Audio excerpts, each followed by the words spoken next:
enthusiasm. I've got a job for you if you're looking to keep busy. Here are the details.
Greetings and welcome to another episode of Soul Talk, where we talk to Star Citizens and members of the community. I gotta get Griffin video up, but I just want to say hi to everybody. Hope everyone is doing well. Please join our Discord. I'll put the link. I'll have maybe our Admiral Snug. You can put the link into YouTube chat. I said YouTube chat this time, so that's pretty good. So how are you doing, Griffin? I'm doing pretty good. How about you? I'm doing all right. How was your week? Crazy as always, but busy, but it was okay. Let's see, what did I do this week? I did a lot of work, a lot of editing, prepping to get ready for our new show, which I know you're going to be talking about.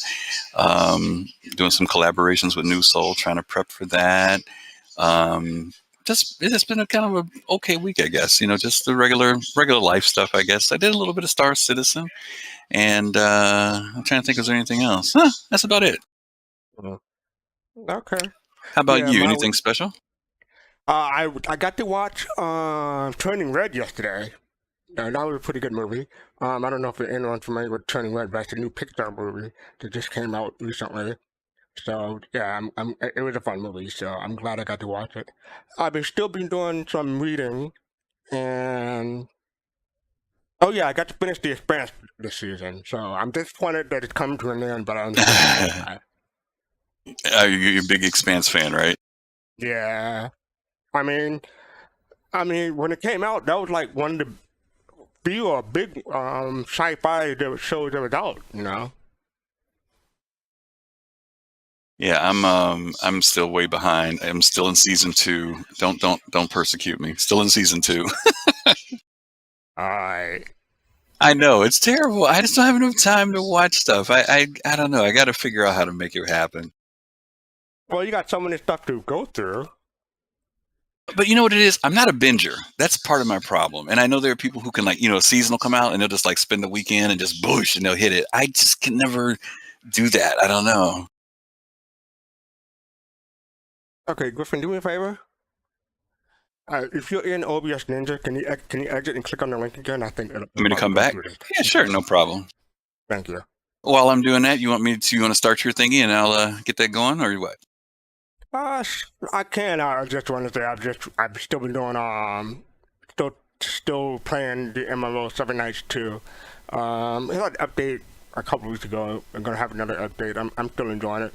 I got a few more legendary characters and it's fun. I'm looking forward to another not an MMO, but it's another mobile game called Nike. It's coming out in this year, but I'm not sure when it's gonna come out. But other than that, yeah.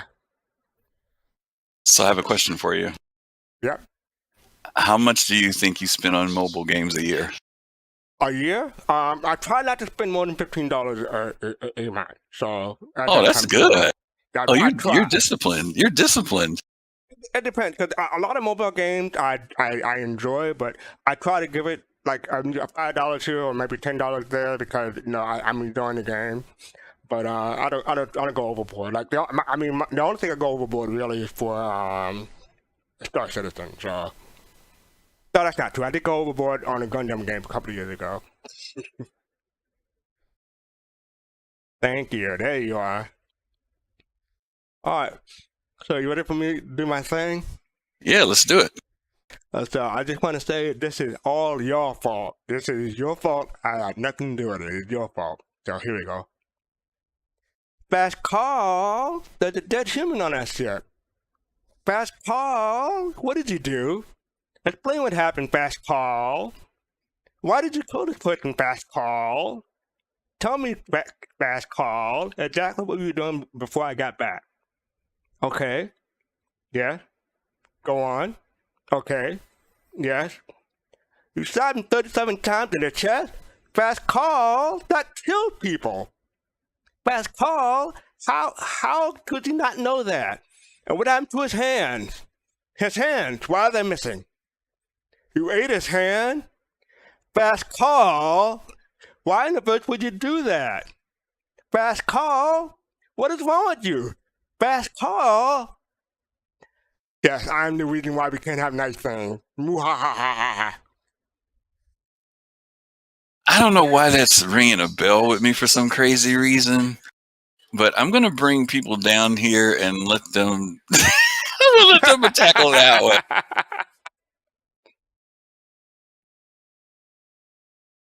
Okay, we got Admiral Kusanagi, Fist to Face, Kaizen, Pops in Space, and Spitfire. Hey, everybody. Hey, everybody. Hello. Hello. How's everybody doing? Okay, does anyone recognize that? No. Oh, none of you guys get that one? Oh, my goodness. I'm going to say it's The Fly, but that's all I got. Huh. I'm probably when he says it, I'm gonna be like, "Oh my gosh!" But yeah. Wait. Say the line one more time. I'm sorry. It's a whole bunch of lines. Oh, my bad. I made it specifically for Star Citizen, me specifically, but fast call that killed people. That's probably the most popular line. Nope. Llamas with Yeah. hats. Oh, Carl! There you Yeah. go. Carl, you kill people. Yeah. What is it? Hey. Llamas with meme. hats. It's an internet meme. That's literally, I think I made a reference to Yeah. it on last week's show. I said something about, fast cart with Carl. Yeah. Yeah. Mm. So anybody who wants to Carl. call me Carl tonight, that's what you're gonna get. So Griff, it's a series of like 50. It's a 15-part these little like 3-minute videos, and it just gets darker and weirder. And it starts off hilarious, but it literally, like at one point, he opens up an interdimensional rift, and all of a sudden, just all kinds of these little baby hands come out, and they're like, "Carl, what's with the baby hands?" He said, "Whitey's got to pay, and the payment is baby hands." It gets weird. It's super bizarre. It sounds weird. Okay, you know what? As long as somebody recognizes it, it never bothers me. I have no idea. You got me on that one. I will put the link in Discord and chat later when we start talking about it. But now we get on with the rest of the show. Golly. Yeah. You did llamas with after hats that as a one? reference? Wow. Well, That's- it's because people that's wanted to straight call up me evil. Fast Carl last Sunday. Yes, that's right. Yeah. That's right. So Okay. we'll blame Kai for that one. Okay. All right, so here we go. This week, it's called My Soul in Control. I didn't get a chance to look up what the lyric is from, but we had a discussion about it during when it first came up at Friday. So, but I want to hear what y'all think. What do you think this thing is? Can I go? Yeah, sure. Yeah. Mhm. The Corsair? Cockpit? Is it? Or Okay. I'm the thinking- Vulture. The Vulture. No. I'm thinking that's how you work all the fuel control doohickeys. I will say this. Yeah, you might be right. Everybody just remember it's got like the keyboard and like where it's got the little hand thing by the lap there, just because, and then the little switches. Because I want to show you this picture later on in the show. Yeah, they actually show this in gray box today on ISC. They There show you the go. gray box of it, and they mention Yeah. what it is. But to Admiral's point, we can speculate till we see it in ISC. But there are some interesting things on there. There are fire switches. There's toggles. There's a joystick. There's a keyboard. I'm curious to see how functional all that stuff is because it looks cool, and I know which ship it's supposed to go on. But it's interesting. It is a station for someone to do some serious work, though. I can tell you that. Griff, were you surprised that when we saw this again, it wasn't in color? No, only because I know that when CIG puts out that gray box stuff, they're usually further along than what we see. So that could have been recorded a month ago. You know what I mean? But what do you think this was taken? Well, this is done. Obviously, if you look at it, I mean, this isn't concept art. This is real. This is from the game engine. Right. So why don't you just use the game engine?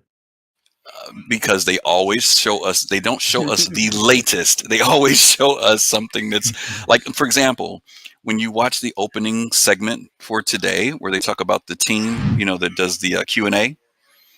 One of the guys who's talking has his Christmas tree lit up in the back. So it's March.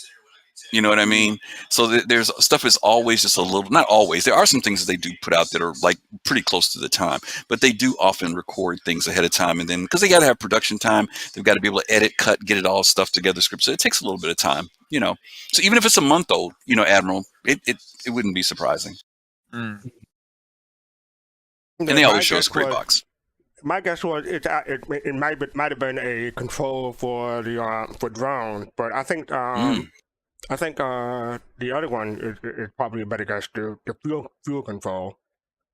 Well, it's in the Corsair. So. Well, look at the colors though. None of those colors are miscolors. That ought to give you some clue.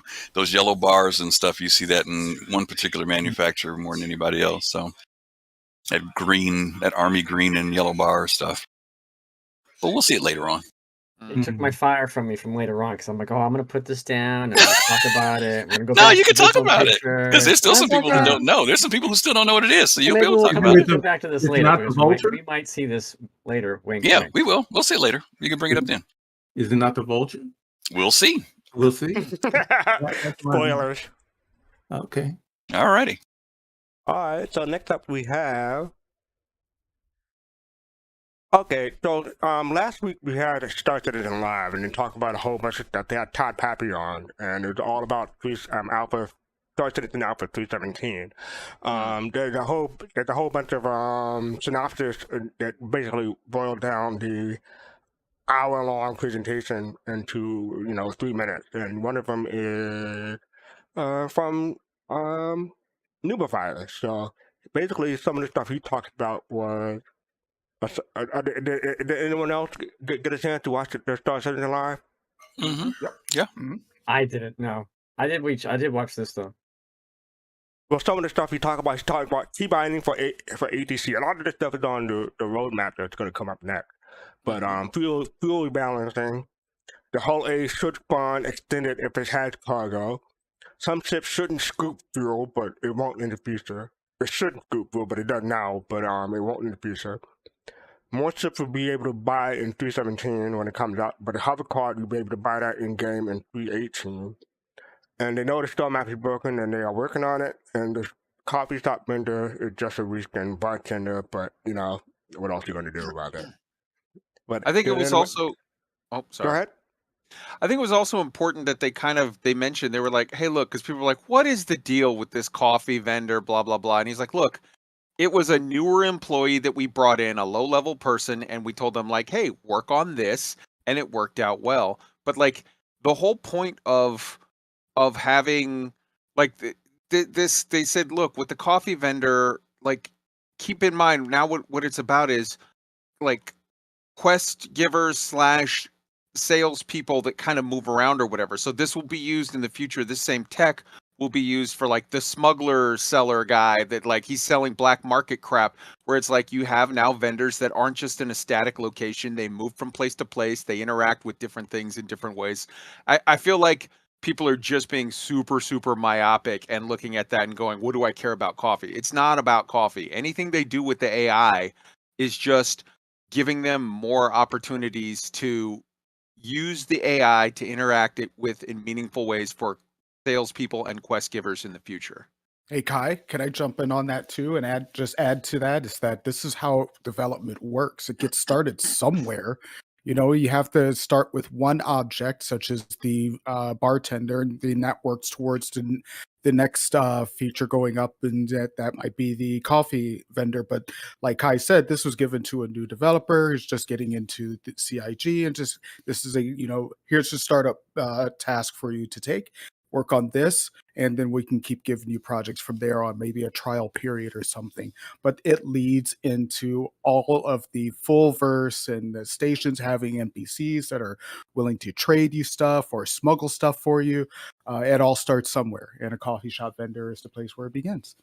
Yeah. Mhm. Sorry, Fastcart. People love to dunk on it, and it's just like, okay, but like if you're literally No, going to you're be good. super, yeah. So I covered some key points, but there are other key points that I might have missed. Anyone else have any points from this week's Star Citizen Live that I missed?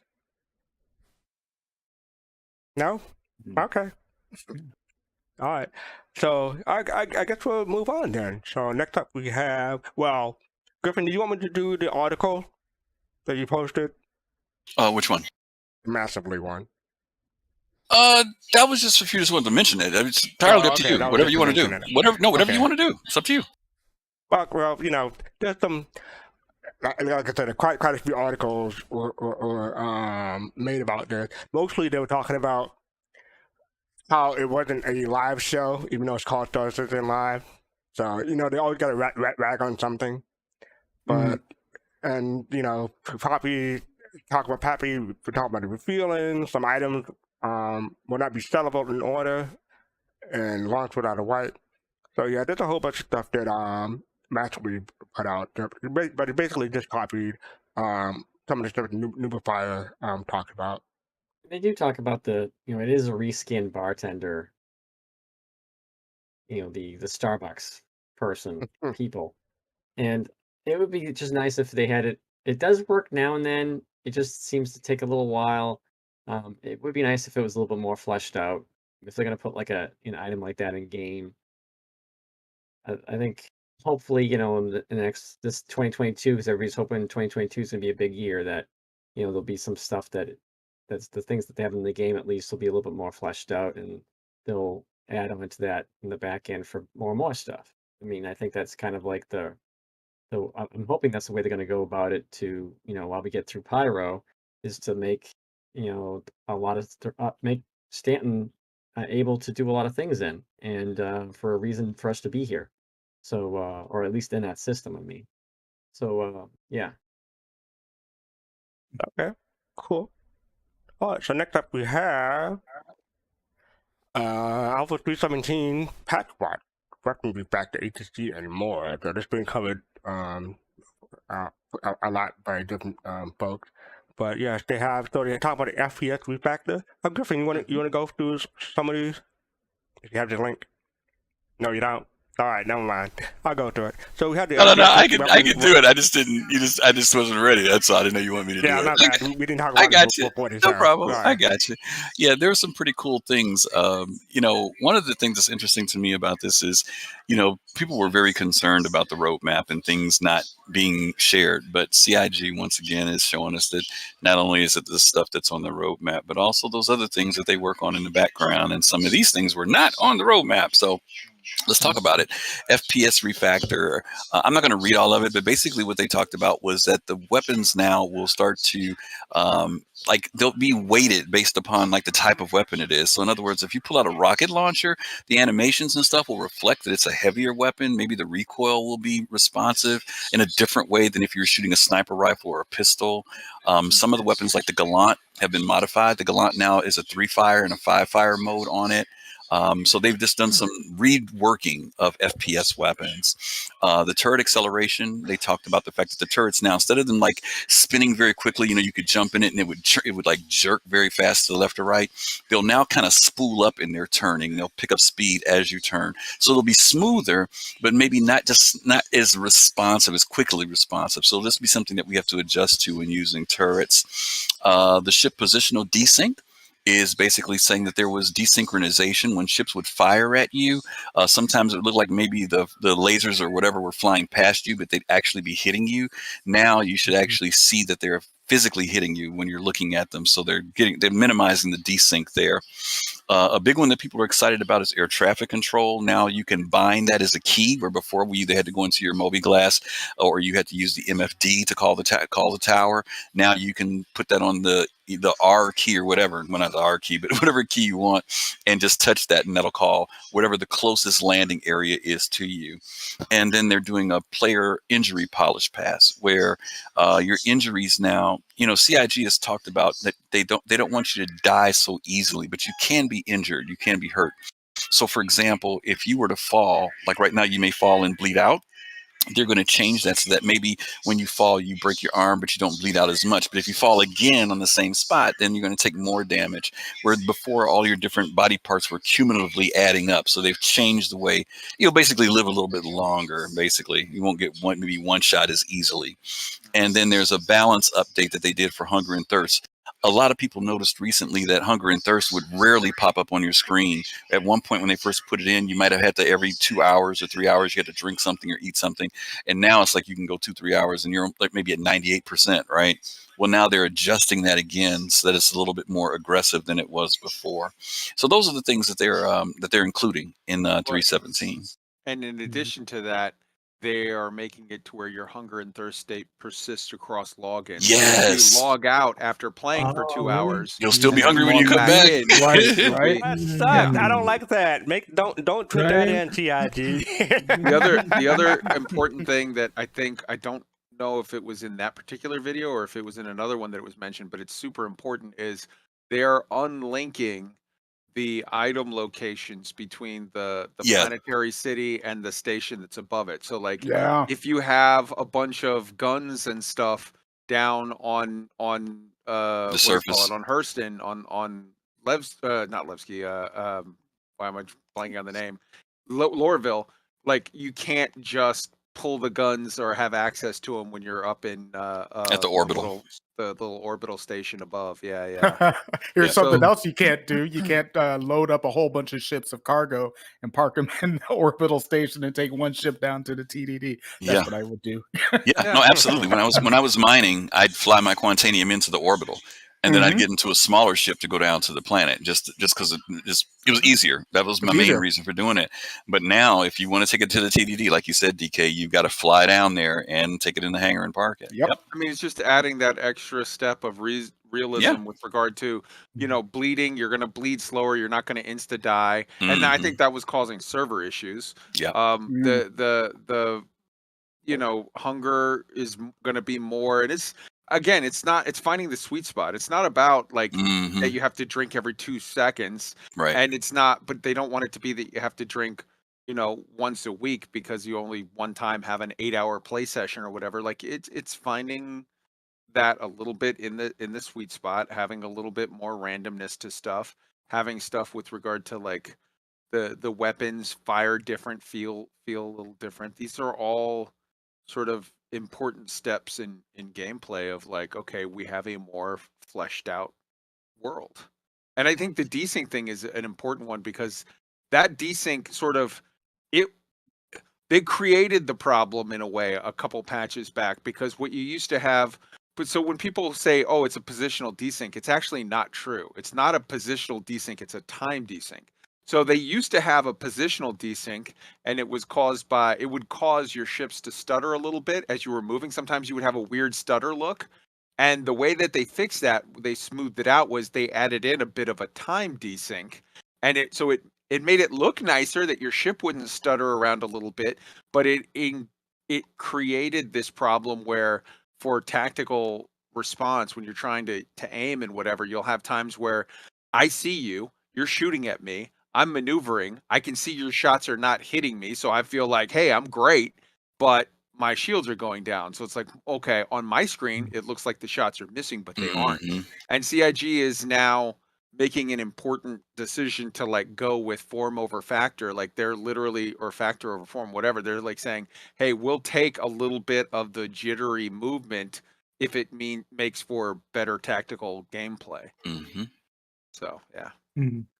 Kai, the question I have to ask you. Yes, sir. You and I were talking earlier about McDonald's in Russia. Oof. My question to you is, since they're adjusting food, do you predict that poop will show up this year? Jared mentioned it a few weeks ago.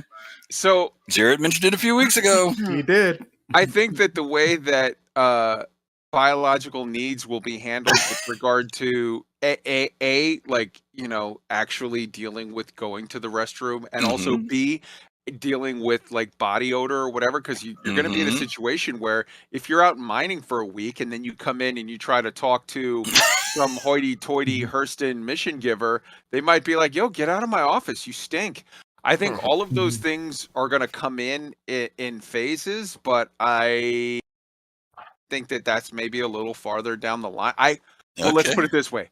I hope that that's a little farther down the line. What I would like to see them focus on first would be more things with regard to salvaging, with regard to like going further down the refueling line. The question is about PO or BO. That's all I'm asking you, bro. PO or BO, all right?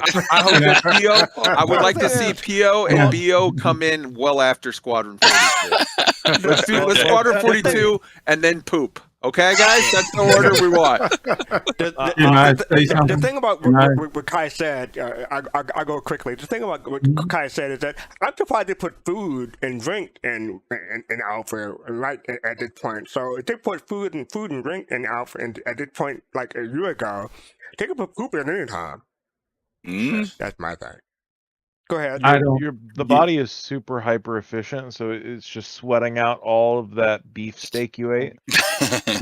You're talking your torpedo burritos, yeah? Yeah, exactly. I don't think we'll get it until we get an inside Star Citizen on toilet tissue. No, they're going to be 3 clamshells. Oh, dude. And then you have to go to the shop and choose either the budget 1-ply or the 2-ply Or if you want to be hoity-toity, only available in the Central Business District of Hurston, 4-ply. Mm. Mhm.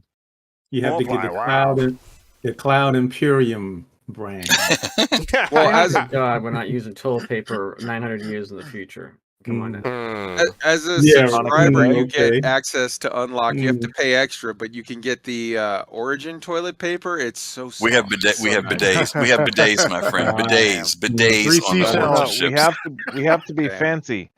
Sonic bidet. Well, That's then that right. means They you will get a definitely get toilet tissue on a Drake.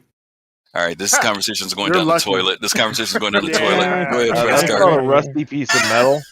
Oh no. wait a minute. Anyway, so Before we get off my- this, I feel you're gonna go to the next topic, or you're gonna stay here. go ahead. Yeah, we're getting off the can. Go ahead. What do you All want to ask? right, so let's go over. I just want to go over what we're looking at here. Oh. So I don't understand why the Gallant rifle has a downtime like timer now. Kind of weird that you shoot a gun and then you have to wait for it to charge up or whatever. And so I'm a little off on that. I'm cool with the turret acceleration because it kind of makes sense. Of course, the desync thing with the ships is like a great idea. I think everyone here has forgot about the ATC landing button that is a godsend to anyone who plays Star Citizen. Didn't know Um, mentioned it. Even though, huh?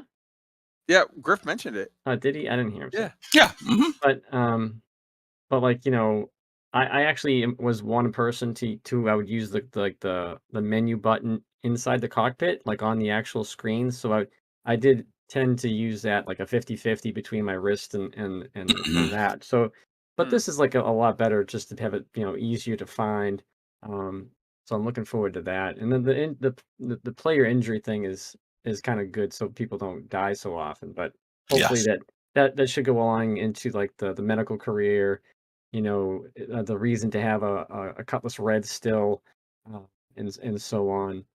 And the balance thing with the hunger and thirst, I mean, I'm kind of comparing that with Scum, and how they have it and how often you have to eat and the calories you take in. I don't know if I don't think they're going to get that serious where they No. they're So counting your vitamins, but yeah, well, Scum gets into the point where you got to remember, Scum does fall into the category of a survival game, right? So, and I think a lot of people were worried about when they first heard about it. They were thinking about Ark, these games where you literally have to when you first start, you got to be eating every 15 minutes. And I don't think CIG is going to do that. But I do know that it will be involved, because if you go to some of the foods now, there's nutritional values on all the foods. Some of them are foods that are high in sugar. You dehydrate faster. Some of them hydrate you better. right. And that'll be something that people will have to pay attention to later. And to your point, Admiral, about the weapons, I think that there's going to be a little bit of shock value with that too, because the reason why that gun is getting a delay is because there's going to be some other benefit to it. And that's going to happen with all the weapons. These weapons are going to start changing so that there's uniqueness to them, because a lot of people just grab guns. They may have their favorite, but in general, they don't see a lot of distinction between some of them. And I think that CIG now is going to make it where, when you want to take out that big old, missile launcher, there's going to be a difference in how that fires, or weight even when you're carrying it, than some of the other weapons. So I think we're ready. I think we're going to be ready to brace ourselves for these weapons that we are used to how they respond. We may have to go back and look at all of them and see, wait a minute, this weapon is totally different than it was at the last patch, or it's better or worse, and I may change off to something else. It also might have nothing to do with the way the weapon responds, but it may have to do with the way the world responds when you have the weapon. Yep. If you have a small gun that you can conceal, you might be able to easily take that into someplace. If you're going into downtown Loreville, I think maybe the security forces, if they see you with a huge missile launcher on your back, might want to have a word with you. Do you think That's a bet. that the players' characters will have a benefit or negative attribute to using a weapon? For instance, I think I'm not sure, but because they're talking about, like, right now we're at like a static female character and a static male character being the same size no matter what you do. And I don't know if SIG is going to change that, allow us to change the dimensions of our our belts or not. But do you think like a 5'5" female is going to have issues carrying a 5'1" rocket launcher because of the weight? If you want to go that deep into it, though, if you really want to get So the United States Navy did a study a while back, and basically an admiral wanted to basically kind of say, hey, we should not ever have women on submarines. Women aren't as good or whatever. They're not as just biologically, they are not as capable of acting as crewmen on submarines. So that was his premise that he went into it, and he commissioned a medical study hoping to get back those results. To his chagrin, the results they came back with is that women have a slightly higher like water like percentage of their body is made of water. So the medical team, who didn't have a dog in the fight one way or the other, said actually it'd be better if you switch to all female crews on submarines because they're slightly more biologically, something about having more water in your body makes it to where it's less stressful on them for long With the term. I don't pressures know. and things like that? I'm not a Mm. doctor. I'm an idiot. I don't know how this stuff works. I just know he had egg You on just play his one on face because TV. the report came back saying, technically, if you want to just go with the whatever, and so I don't know how would that, would if we want to go that into depth on like, well, okay, a woman would be less maybe physically capable of carrying this heavy machinery. It could also be, for all I know, that would be some slight advantage to being a woman in a long-term space mission. Who knows? They're Plus, saying we got like, cybernetics. well, yeah, you could use cybernetics, but like, and there's certainly some women that go to the gym a lot, and they could probably hold two weapons, heavy weapons on their back, and carry one at the same time. I'm just saying, generally speaking, Sure. even if they were in the military, I wouldn't be handing a 5'5" woman probably a 240 Bravo. I'd probably give her the saw instead. Hmm? I was gonna say. That's just Go what I'm ahead. saying. And if anyone doesn't know, a SAW is a squad automatic weapon, which is an automatic machine gun, but it's like shoots 5.56 instead of 7.62. So again, like the 7.62 is a heavier gun. That's what I'm just saying is like, are we going to have that type of if weight is going to be a thing with firearms? So they're going to get like, how deep into weight of a firearm they're going to get? Like Well, like for how much one can I thing, carry? Some well, games one actually thing is that you can only carry women so much. have a different center of mass. So I mean, I'm guessing that some weapons will probably be easier for a woman to carry than for a man, depending on the weapon. But I'm not a doctor, and I don't play one on TV.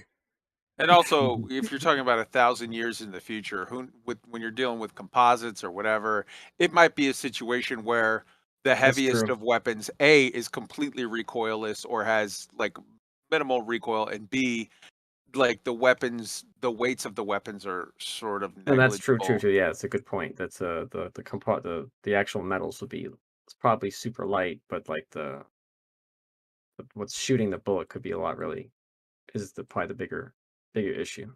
Yeah. So Good I point. got one thing before we move on. I just want to ask. So with the whole desync thing about they're talking about right here, the positional desync. My question is, so will that help GoMap hit better with an ion? Oh, soon. don't bring that up. Too Ooh. You know, I have the Too Ion, soon. and I'm just debating if I should get the other one instead. I'm still not sure. Well, GoMap will say the other one is called the inferior, not the inferno. So it's up to you. That's right. I think also I have an Ion, and I love it. I think it's an amazing looking ship. I think it's awesome. I think when it was first dropped, it was incredible. It then obviously got modified, but I would refer back to the statement that many of us have made. I think Griff makes it very, very regularly, that the Ion as it stands now is not what it was 6 months ago, and it's not what it will be a year from now, and Right. it's not. It will change a dozen times between now and launch, At least. and then on launch it will change again. And like, you don't freak out over every last thing. Who knows? Maybe a year from now we'll be talking about how the Ion is just so stupid OP that it needs the balance adjustment. Like, whatever. The idea of it go is still show. to have like energy damage. Yeah. So you could destroy like a Vanguard with that, and not blink if it was just standing still. You know that word is born in this community, right? So Standing as soon as still? as soon as somebody says something, or changes something, that's it. That's it. It's never going to change Yeah. again. Done The deal. game Right. ends. The world's over. I'm done. Hang up the game. Uninstall. Finish showing there, Scott. The only thing I Well, can assure you in Star Citizen is that everything is subject to change and will change Right. a dozen Right. times. So it's like the weather. You don't like it, wait till tomorrow and see what it is. The only guarantee in life, Whoa, there's only 2 guarantees in life. You're going to die and everything's going to change. whoa, who said I'm gonna die? Taxes. I'm getting Right, who frozen said and I'm gonna waking up die? every couple hundred years. Anyway, so up next we have the roadmap that's in graphical view. This is done by Odysseus, and let me see who the other name is. Odysseus 1992 and Snakem. So I love this chart. I refer to it often, but it basically just gives you a rundown of what changed in the previous roadmap update. So you see audio for Lorville is done, but some of the other stuff had not been done yet. And the coffee vendor it's getting there. The mining guys are getting there. So, and this is all in Evocati now. So hopefully they'll work it out. But the thing I'm interested in is the ships, obviously. Well, I'm not getting the whole A, but and we're not getting the Scorpion. But I do like the development of ship. So the VFX team for the Scorpius is done, and some of the others have check mark, but the others just have a computer beside it. And for the whole A, the audio and narrative is done, but some of the other stuff is not done yet. So Was anybody else surprised that we didn't see more specifically of the Scorpius, the X-Wing? Because like I'm thinking the Hull A comes in on like the first dot patch and the Scorpius comes in on the second or the third, and I'm thinking that it comes in, let's say, pre-nerfed and then gets buffed. see, you're not the only person who said that. Montoya said the same thing. He said it's going to be nerfed because he thinks the wings are going to be fragile. They're going to be easy to shoot off, but they're going to buff that. Well, So go I ahead. think CIG got smacked a little bit by public sentiment with regard to the Ion. So what I'm thinking is their thought process might be we pre-nerf it, drop it, and then when people complain, because people always complain no matter what you do, when people complain, we can then buff it and go, see, you win. We gave you what you wanted. I'm thinking that might be an aspect of like, but CIG hasn't done that before, and I don't see them doing it now. But that's just me. if they do it now, it is a direct, I think, like nod to them having to deal with like not being happy with the blowback on the Ion, I think. They've just But I been could be wrong. they've just been scaling up constantly. Like the Redeemer, originally the Redeemer, its size 5 guns were supposed to be size 2. And then they kept going up and up, and I think before they came out, they were supposed to be, they ended up being size 4, and they're like, oh yeah, by the way, they're size 5, and everyone's like, oh my god, size 5, and now there's no reason to fly a hammerhead. So, and then the Ion and the other one came out, and they were like super, super crazy good, and then they put those in the trash. So I don't know what they're gonna do. I think they're probably gonna do like maybe have it be OP for a little bit, and then pull back, and then people are gonna get all ticked off again. But I mean, that's the nature of it though. When you're selling ships for a couple $100 at a go, when you put out a new ship, you want it to be better than any of the other ships in class so that people pony up the couple $100, right? I mean, this isn't like a rocket science type. no, but thing, I just it's right? just kind of weird that like if I have 2 Redeemers, why would I ever man a hammerhead? Hmm. I just don't understand why they did that. Wait until they come out with the new Hammerhead Mark II on sale now, and then that'll be Yeah. stronger. Like this is just the cycle. I wouldn't be surprised if they actually pulled back on the guns for the Redeemer. But I'm going way off topic. Yeah, they also had the River Cortex, which is part of 317, so they got that covered.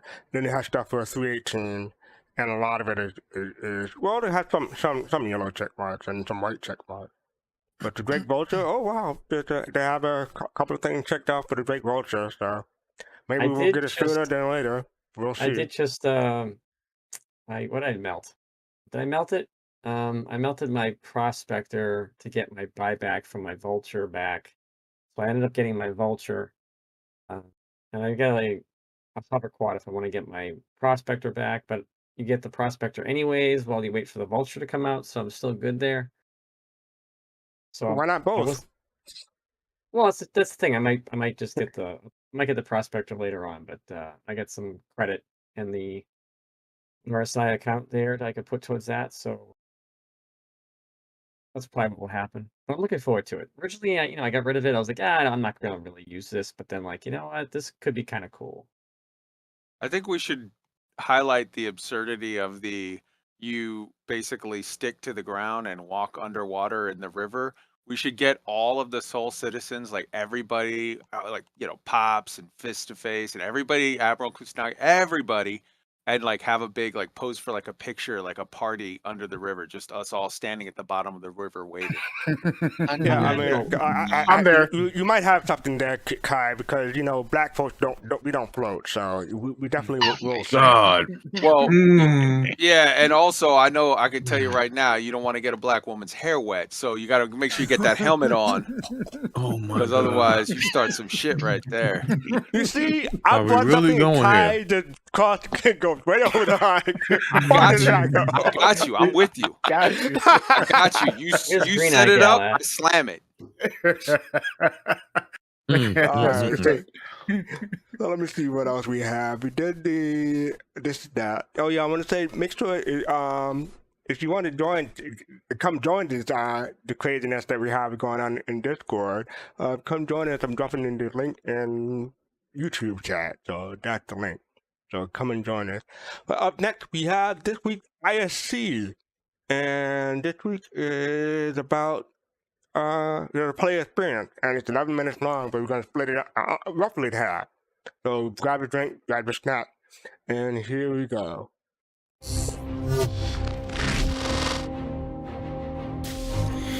Hey y'all, Space Dad here. Processing your feedback while in the middle of development is a monumental task. It's no secret that the Star Citizen community has no shortage of opinions, and your tireless efforts in testing the persistent universe at all levels, from Evocati to PTU to even our live alpha environment, requires multiple initiatives to ensure that valuable feedback is properly received. Whether that's the developers themselves spending their time in Spectrum, Reddit, Twitch, and YouTube, to our growing community team and the likes of Ulf, Jake, Tamara, Christian, and more. Whew. As part of our continuing efforts to shine our proverbial spotlight on those folks who don't often get seen or heard from in traditional game dev spaces, we're changing up our origin story format this week to take a look at an entire team who outside of Evocati, folks may not even know exists, whose efforts, much like those that we've just mentioned, is dedicated to collecting, processing, interpreting, and especially testing that feedback before passing it along to our developers for any potential action. So allow us to formally introduce you to the player experience team. In player experience, we're basically one of the many voices of the players. The reason why a player experience team matters the most, because not compared to other teams. Player experience actually takes the feedback from the community, actually understands the bugs that the live environment is facing, and we'll use those to make the game better.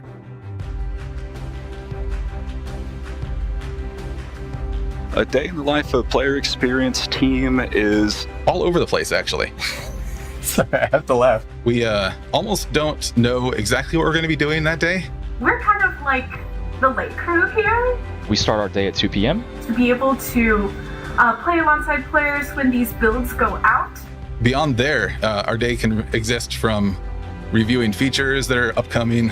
We go to the issue council, we check to see what bugs have been reported in the latest builds. One of our main objectives is taking those issues through the issue council and seeing if we can produce it in game.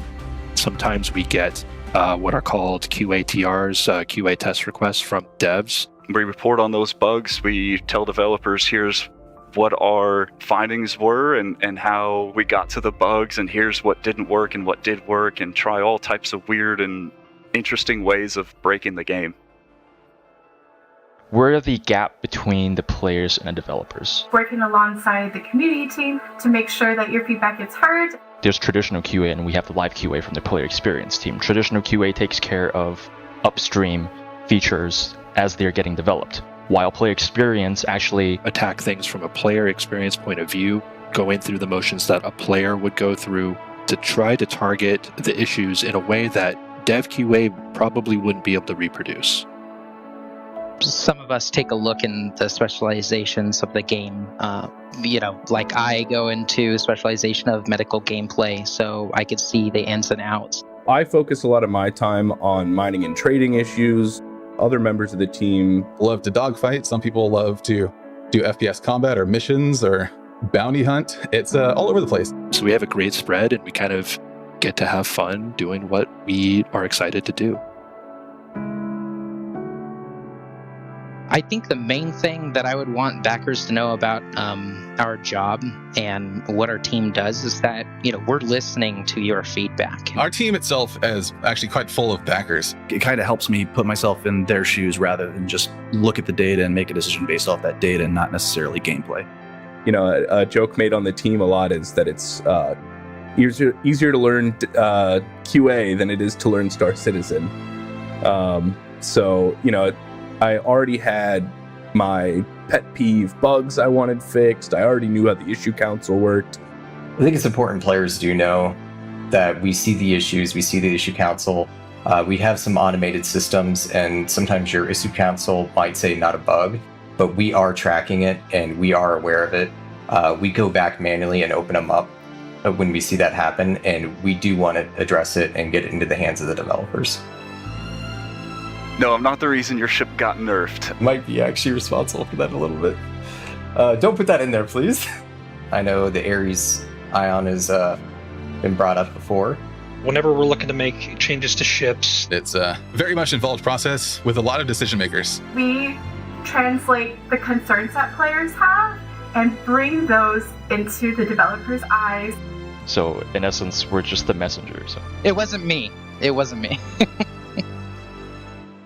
If there's one thing I want everyone to know is we're all very much passionate about how this project is run because we absolutely believe and love the project. Being able to interact with a very dedicated community definitely allows us to gain a lot of insight into what the game should be and what the community envisioned the game to be. In the end, they're the ones who are really supporting the game, and they're the ones who are playing the game, and we're making a game for people to play it and have fun. And I think that's the most important part of it. People are at the heart of the Star Citizen experience, both from you outside and those within. And in the case of the player experience team, often the same folks transitioning from one to the other. And up next, it's time for another sprint report, so let's get to it. Let's start things off. We're going to talk about the first half of Inside Star Citizen, so let's go in order. Emma Kusanagi, what are your thoughts about the player experience team? Well, the guy, I guess you get to pick what you want to work on. The guy's like, I like to do mining, so I mine. And I'm like, wow, you get to choose? Mine's pretty good. I guess that they want people to be, doing what they're kind of interested in and maybe, help them out, do that so they can see a better perfected profession. So that's kind of cool. But I think it goes to show that SIG is putting the people in place that that needs to be there to make the experience a lot better for us. So it's really cool to see, I think, and You all have Fist Face to blame for this one. No, Fist, it's best call. That you're not doing it right. Dark Knight, what are your thoughts? See, I told you, it's a scam. It's a scam. See, they don't even play their own game. I seriously doubt they have any QA. Nobody reads the issue council. I'm done. No, really. I absolutely love it because this is basically CIG just straight up saying, look, people are playing the game and listening to what you have to say. And yes, the issue council is being read. You might not have your particular issue taken care of. That doesn't mean that nobody's looking at it. And there are people working very, very hard to ensure that we have a good experience. This is like the Evocati before the Evocati. You know, in many ways, but they're also the ones you see pop up in the game that you see the -CIG after them. That's one of these 11, 12 people that are in the game playing alongside us and doing the same things we're doing and maybe testing out stuff along with us. So, you know, they are there, they're listening, they're paying attention, they're joining in, they're just as passionate about the game as we are. So, yes, they are listening. They do have QA testers. And Citizen Shenanigans are going to push back a little bit, just slightly. He says it's a nice job to have. It can be, but not for everyone, because you're technically doing a whole lot of stuff over and over and over again. You're not really playing the game, you're testing. So if you don't have a mind for that, you just want to go and try to have fun, it may not be the job for you. So yeah, it could be a nice job to have. Could be. Face to face, what do you thought?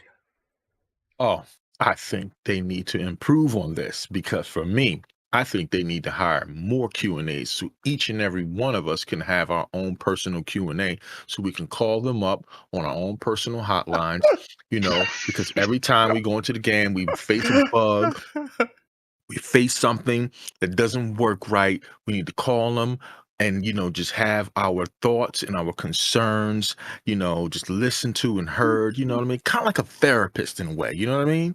You know, I think they should change their occupation to CIG therapists, you know what I mean? In a way, you know, that's my 2 cents. That's all I'm saying. But Fist, now they're going to need more funding to pay for all of that. I'm not buying any more ships. I'm just saying. Think about it. I have a question. Can Chris Roberts be my therapist? Like, what level of crowdfunding of concierge do I have to reach to have Chris Roberts as my therapist? I mean, just think about it, dude. I would pay to see that phone call. Oof, you know what? They should dang it, I'm in bed. Stop. They should have a CIG crisis hotline. What happened? I was playing to Port Olisar. I love it. I needed it last night. I kind of got a little heated last night, and I just deleted the org. So good. Wow. Start from scratch. Wait, are you serious? Oh yeah, I deleted the Wait, yeah. I thought you were joking. No, I deleted the org. Oh my god! Dang. Wait a minute! Wait a minute! We really need to talk about this. No, not but later. Yeah, we'll come back to that later. But That's after dark. Yeah, after that's dark. Soul Citizens After Dark. Wow. Yeah, face to face. I was able to hold my laughter in until you got the therapist. Then you had me. So that was a good one. Good on you. Thank you. Kaizen, what are your thoughts? I loved it. I thought it was great. I mean, you see I instantly love that dude right there on the screen right now. He's got a Warbird Constellation Alpha base set up and a hatchet on his wall. Okay, that's one way to go. The young Asian dude had one of those things that women use for like organizing their makeup or whatever on his door, but he just had it all using like different cords and like basically nerd tech right there. It was cool. I love this. I would like to see regular, like every 2 months. I would love to see not like, oh, hey, let's have a 5-minute sort of PR piece on these guys talking about like, here's how I came into it and here's whatever. But this is the experienced team. These guys are kind of going through and seeing things. We all as players see things all the time where we're like, oof, I don't like that. Ooh, look, that got changed. That's so cool. I would like to see a regular 2-hour long sit down with this particular team.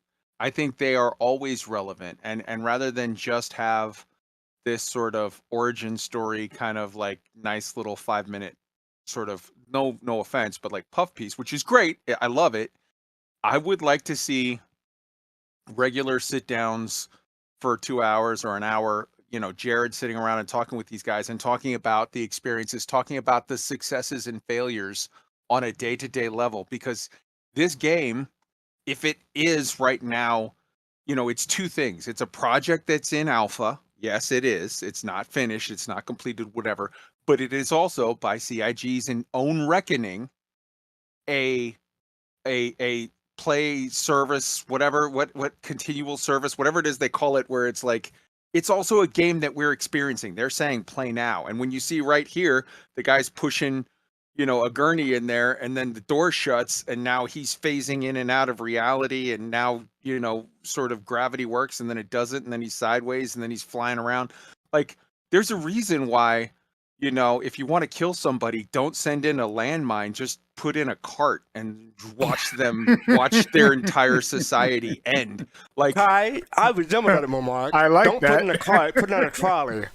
Yeah, put a trial. But so I would very much. I love these guys. I love this video. I love this getting to meet these guys. Now I think we really should follow it up, because this is a continual experience game that we as players are experiencing, and we're seeing all of these issues that constantly sort of come up, and they change as CIG does a good job of developing shit. It's always new problems, new and interesting ways to break the game. I would love to see a regularly scheduled hour-long sit-down with these guys where we talk about, okay, what are the things that we're experiencing now? What are the things that we're seeing? I don't know about the rest of you guys, but I would love to see more of these faces, not just talking about how they love their job, but actually diving into some of the issues. Almost like a Bug Smashers show. Just like a Bug that they had, Smashers. right? Yeah, that would be cool. A lot of people love that show. I was more of a lore maker person than Bug Masters, but I appreciate the people who did enjoy that show. So it's always sad when they take something away. Bug Smashers. I feel like there's different aspects. Like, the lore is great, and obviously, the ships.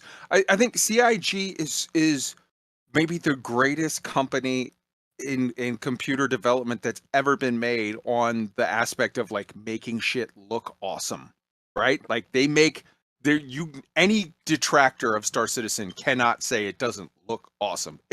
Everything is awesome looking.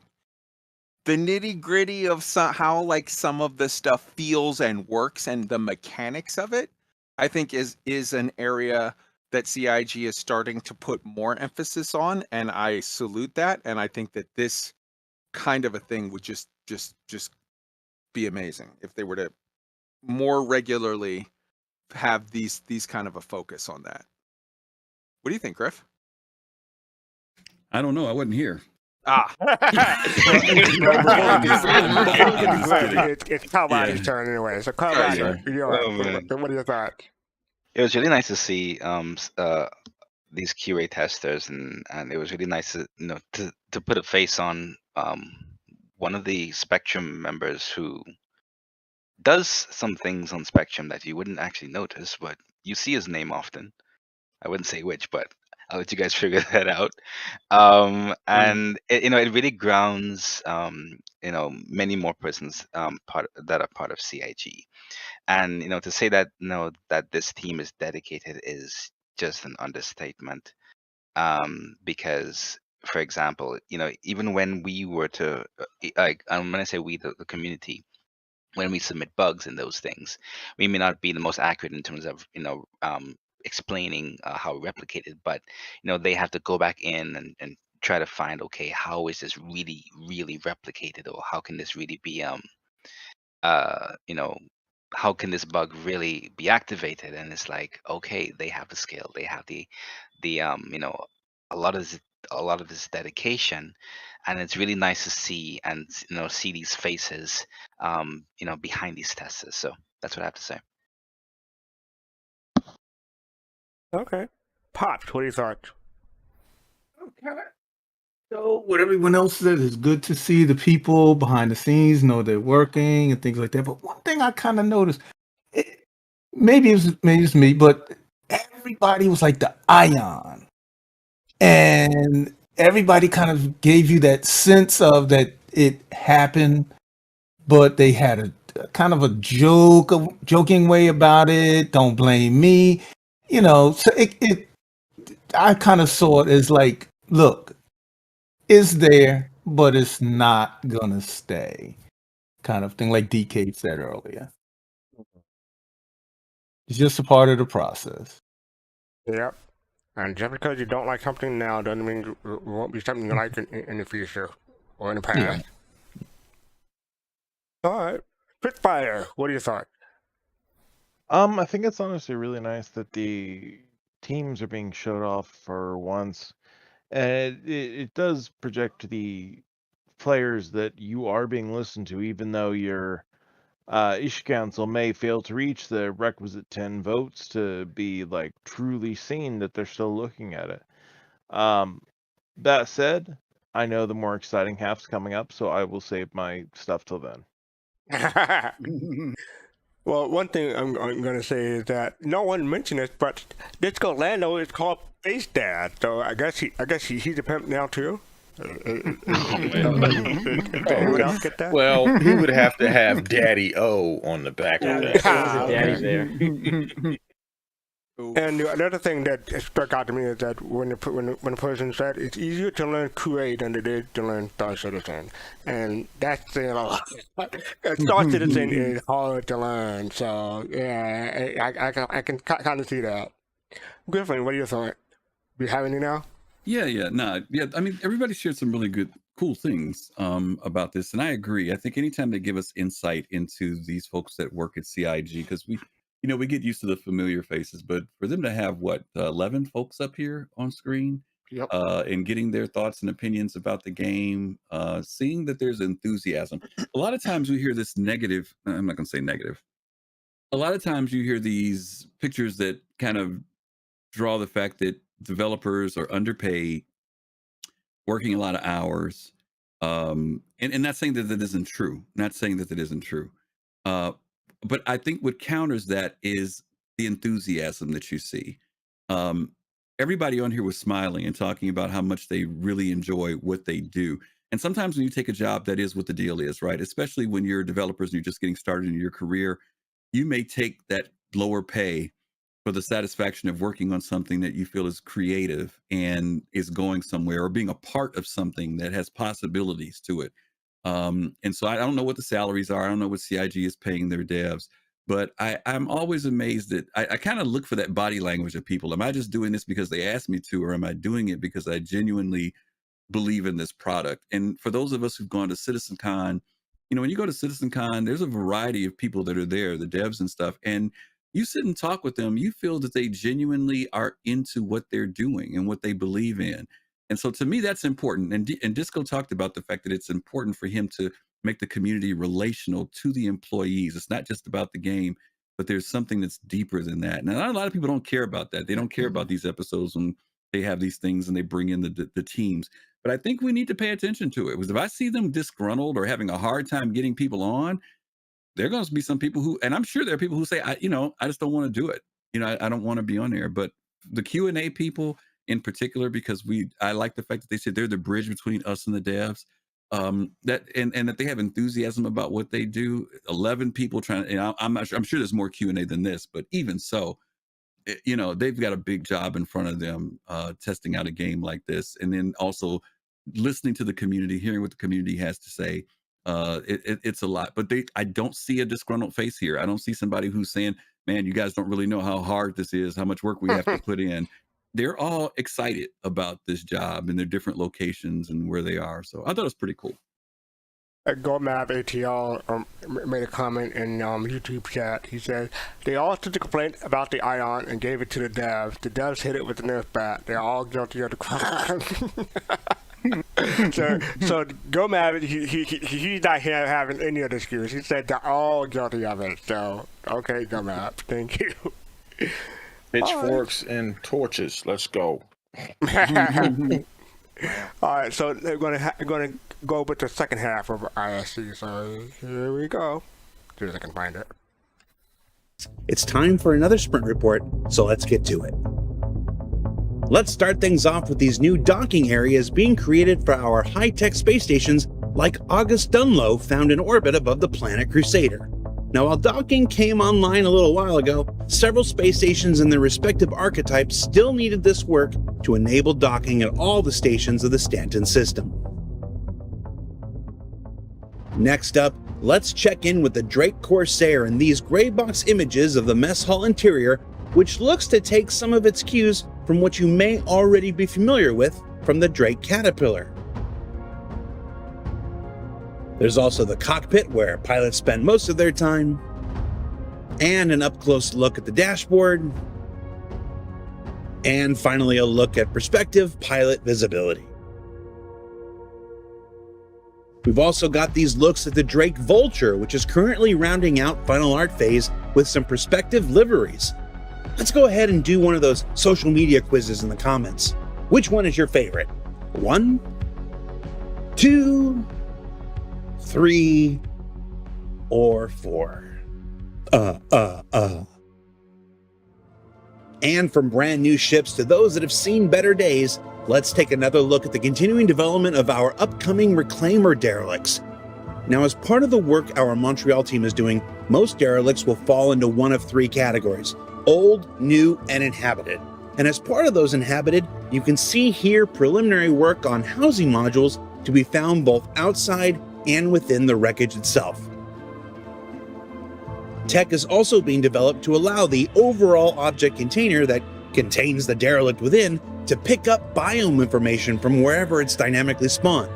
That means if it's spawned in snow, it gets snow covering, or in this case, ivy and a variety of plant growth.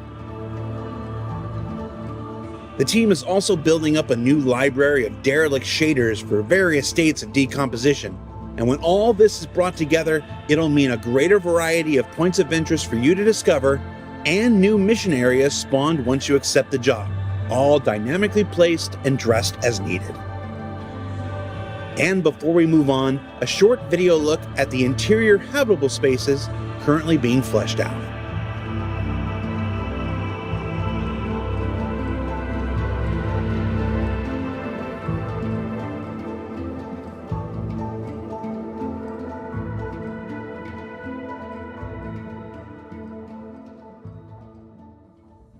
And then lastly, let's take a look at current VFX progress on the handheld Salvage beam we discussed on last week's Star Citizen Live with Mike Snowden. Now, while it's important to state that this effect you're seeing here is not final, repeat, not final, and this is a showcase only of the VFX involved, I hope we can all agree, this is still really cool as heck. I mean, just look at this thing, the way the particles are being atomized and sucked up off the hull of the ship. I'm gonna tell you, I just kind of sat and watched this on loop for about 5 minutes straight and was thoroughly mesmerized. In fact, Amanda, let's change up the music and just let this play out for a bit, really get our zen on. I said get our zen on. You're messing with me. There we go.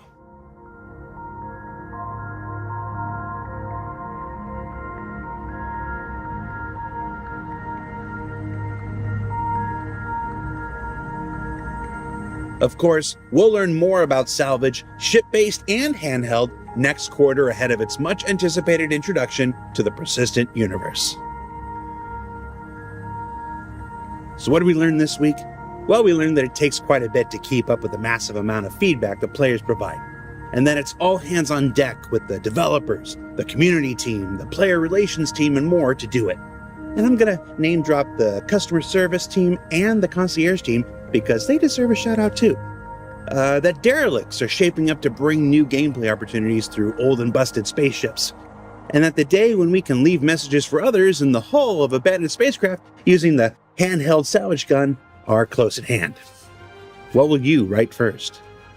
For Inside Star Citizen, I'm Jared Huckabee. We'll see you all next week. Indeed, what would you all write first? Yeehaw. So I'm going to go in a different order here. Yeah, that's great. Let's start with Mr. Face. What are your thoughts? Oh man, I like that they're I'm gonna call it the disintegrator weapon because that's what it looks like to me. Yes. Oh, okay. I can see people trying to use that to disintegrate parts of people's bodies. I'm just saying, because you know that's going through people's minds. I'm just saying, but yeah, no, I agree. I mean, that is a cool looking effect, and everything. I can't wait to see how the way it that mechanic really gets, fully fleshed out and worked on. The derelicts, man, I'm looking at that like, wow, you can, set up I can see a gang of people, a crew just, take over a derelict and live out of it or something like that. That'd be cool. You know, So I have a question for set you. up a nice What was little your base favorite camp. vulture? My favorite vulture? Yeah. What number? 1, 2, 3, or 4? Ooh. I have to take a look at it again. I have, All go right, back, let me go back. Nope. Too far, fast car, too far. Yeah. Too far. Here we go. That is 1, 2, Okay. 3, and 4. It's coming up. The red is 4. So here we go again. Okay. This is So 1. yellow. Okay. This is 2. This is 3. And that's 4. I'm gonna have to say for me personally, 3. 3? All right. 3. I'd Okay. probably have to say 3. Yeah. Is that all you have to say for the Yeah, that's pretty much. Yeah, I mean that's cool. I mean, you look at the derelicts. I mean, it's really cool. I mean, where do you have where you can see decomposition like that? And not just like where it's static, but it's dynamic, as they said, and that's cool. Okay. So Dark Knight, when you get your salvage gun, what is the first thing you're gonna write? I have no idea. What was your favorite color? What was your favorite color for the vulture? All right, so I'm gonna go number 2 because I like that. That was kind of a cool little Arby-ish green. And then continuing with this, I love the derelicts. I one of the things I used to love to go photograph, and I still do from time to time, are old dilapidated barns. And the further into decomposition, the better. So you can get all of that different wood that's falling apart in different colors, and the moss and the ivy and things like that. And when I saw this, I was like, that's cool, and that it's going to be able to adapt to the environment that it's in. I think that's just really cool. I can't wait to actually go walk up to one of these and just look at the rust coming off of the sides and pieces coming off. And then with the salvage, like we're seeing here, there was a movie, and I don't remember what it was, and maybe you guys might know about it, but it seemed to, I don't know if it was dealing with ghosts or phantoms or something, and you would shine a light on their face and you could see like they turned into like zombies in a way, but it was only if you shined a certain light on their face. I don't remember what that came from, but that's what it reminded me of, because it's stripping the skin off of the ship and then it's leaving the skeleton behind it. And if anybody can remember what that is, I'm racking my brain, but I thought that this actually looks pretty cool, and it does kind of give an idea of how to salvage without having to cut individual pieces, which is one of the things I was worried, because then that goes into almost like a voxel type thing where you have to strip it and piece by piece, but this is dissolving the exterior, and I like that idea of just dissolving the layers of the ship. And obviously I think he said that this was the final, right? So this is it. This is what we're going to get, right? No. No, he did not. This is No, this is don't put that out there. He said. No, I was just waiting. Oh my goodness! Look at you. You made it funny. You made it funny. Jared confirmed. But Look at you, DK. Nomad 1701 and In Her Zero said they live. They live. Yes. Oh yeah, that's a great. It's a movie. It's a great movie. They live. Yes. It's with the sunglasses. It's right. So yeah. There you go. That's DK it. starting rumors. So, Yeah, I know, right? I'm done. Kusanagi. What are you? Oh wait. The question. What is the first thing you're gonna write with the salvage gun? First thing I'm gonna write. Yep. No, I don't like the Okay. salvage gun. All right. So next question is, I just don't like it. What was your favorite vulture color? I do like the striped green one. Although I'm gonna Striped buy the green. white one anyways because I buy snow camo for everything. So Okay. but it has like the World War II. Like if you look at some of the World War II tanks and the planes, they have like the white and black stripes in the like on part of it, especially the bombers. So I feel it's like really reminiscent of that. So it's really cool. Yeah, it's the red one. But yeah, I just regarding the gun, I think it's an interesting technology to be able to do that. I guess it's supposed to help you maybe cut down into the structure to repair it better. I don't know why that's also being game besides griefing people. But it's to me it seems a little bit like No Man's Sky, where you can just like, oh, I'm gonna suck up a purple pumpkin and pick up some rock and stuff like that. So yeah, I'm very concerned about where that at least the first iteration will go and how it's going to affect players. Um, so yeah, that's my concern with that.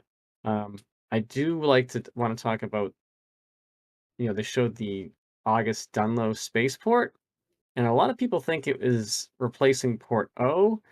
Uh, but of course, if you know Orison, you know that's the actual spaceport you go to anyways. There is a picture like showing outside that looks like you see a moon or a planet, and I question like where that is actually. Um, so I don't know if I don't think it's Porto. I just think it's in the same location, but it's kind of making me think. But yeah, it was very cool. Like the scene here going through the like the old wrecks and all that stuff is really fantastic. All the vines and everything's wet. I like it a lot. Okay. Yeah, one of the things I'm wondering with the rack is that mean that there won't be a chance for us to put that rack back together and come out with a complete reclaimer? That's not. Spitfire. It's supposed to be that the case. Oh, by the way, if you look at this scene right here, what's on his back? On his back? On his back. A gun, yeah, the salvage gun, the larger one. I think that's it's either the salvage gun or the double-handed tractor beam. Okay. First off, what I'm gonna go to is death to Port Olisar, long live Port Olisar. Wow. No, honestly, I think we may get a new spaceport in name, or they may redo Port Olisar, but that's gonna be a task because Port Olisar is one of the older assets that's still in game. Honestly, though, excited about the salvage gun. Probably not going to write anything. If so, it's literally going to be in another test membership and just walking. Why is the back door missing? I have no idea what you're talking about. In regards to the Vultures paint scheme, honestly, for default, you can't go wrong with the yellow and black, but I'm also really liking that number 4 red, that red and gray white thing. So we got another number 4. I'm number 4 too. Most people in chat saying 3, so we'll see. That it? Yeah, that's it. Rain Cloud, welcome. How are you doing? I'm tired, but I'm here. Doing. How are you? Were you able to watch Star Citizen live today? I'm sorry, Inside Star Citizen. I watched it 13 minutes after it came out. Okay, so I was on the ball. So what would be the first thing you like with your salvage gun? I think that salvage is going to come out with a little bit more than maybe we think, and I like the idea of the gun stripping off the hull. And maybe we might get a step 2, something like hard space shipbreakers, where we bring out the big tool or we bring out the cutting to like cut components out of ships and things like that. I think it's awesome. I'm gonna write trans rights in the hull. And I don't know. I think all this is great. I love the derelicts, more exploration, and I'm gonna be contrarian as hell here. I like all of the vulture skins, so there. Oh, really? No favorites? I have no favorites. I like them all. I want them all. I mean, the All right. closest thing would be the yellow skin because it looks like the little mining ship from Eve, the Vulture, or not the Venture. It was the Venture. Yeah. It's so stole that. I mean, they straight up did. I mean, it's straight up obvious. And the Nomad doesn't look like a Sidewinder, or like, Right? come Or on, the- you know, like who cares? This is Star Citizen is literally Battle Star Wars Galactica Trekking fly. Like it's everything. So who cares? And you I know? was gonna say, honestly, anymore, it's so hard not to step on somebody's toes. Yeah. Especially after like what 40 years of sci-fi. Yeah. But I think like I'm reminded of the 2948 sitcom when Chris during the keynote listed what he would see as like this is ready for release, and he listed exploring the ship, space combat, 64-bit, earning money, inventory persistence, first-person gameplay, planet tech, location persistence, object container streaming, ship rental, and he talked about orgs, full persistence, and server meshing. I don't think people realize just how close to that list being completely checked off we are. Kind of neat, actually, when you think about it. So this was a really good one, and I like having been in QA. I like today's ISC showing off the QA team because they routinely get treated like crap in the industry. So having been a QA lead and worked with QA, I really like that they showed that today. Yeah, more to your point, Jared said that customer service and the concierge team definitely deserve a shout out. I they do. agree. Could not agree more. So yeah, they deserve a shout out more. All right, Pops, what are your thoughts? Oh, well, what are you going to write with the Salvage gun, Pop? I'll just write my name. How about that? I don't know. And Number what color did you like? Number 2. Number 2. Number 2 for me. All right, so I think the two have it so far. It just fits for me. I hear a lot of number 2s real quick. Because is that like kind of like a sign, as in the poop gameplay? Yeah, I was gonna say, I was thinking it. I was going to go there. I was really going to go there. To continue I'm on, just Pops, looking what are your forward to thoughts? Star Citizen version 6.9. That's all I'm saying. All right, go ahead, Pops. Yeah. But what I found really interesting was the derelicts, the ships that they're now being lived in, kind of like building up a shanty town around them. And it just makes me wonder if they'll ever bring in, the lore, how they got there, why did they stay, and they just kind of built this town up, and also if there'll be any missions to bring them supplies and medical and things like that. I thought those were really interesting. Okay. And face to face, I gotta correct you again. It's not call, it's fast call. Kalmati, what are your thoughts? It was really nice to see this. We've come a long way from that instant repair Cryastro experience, and I think this is going to be the introduction of where when we land our ship and request to repair, it may not, well, not in 3.7, well, 3.18 or whenever this comes in. It may not be in 3. But eventually we may get to a point where it may take a lot longer for our ships to repair, because depending on the bot or depending on the AI repairing our ship at that space station, it may take about 10 minutes or so to repair or do the reverse of hull stripping, if it's just our hulls that are experiencing the damage.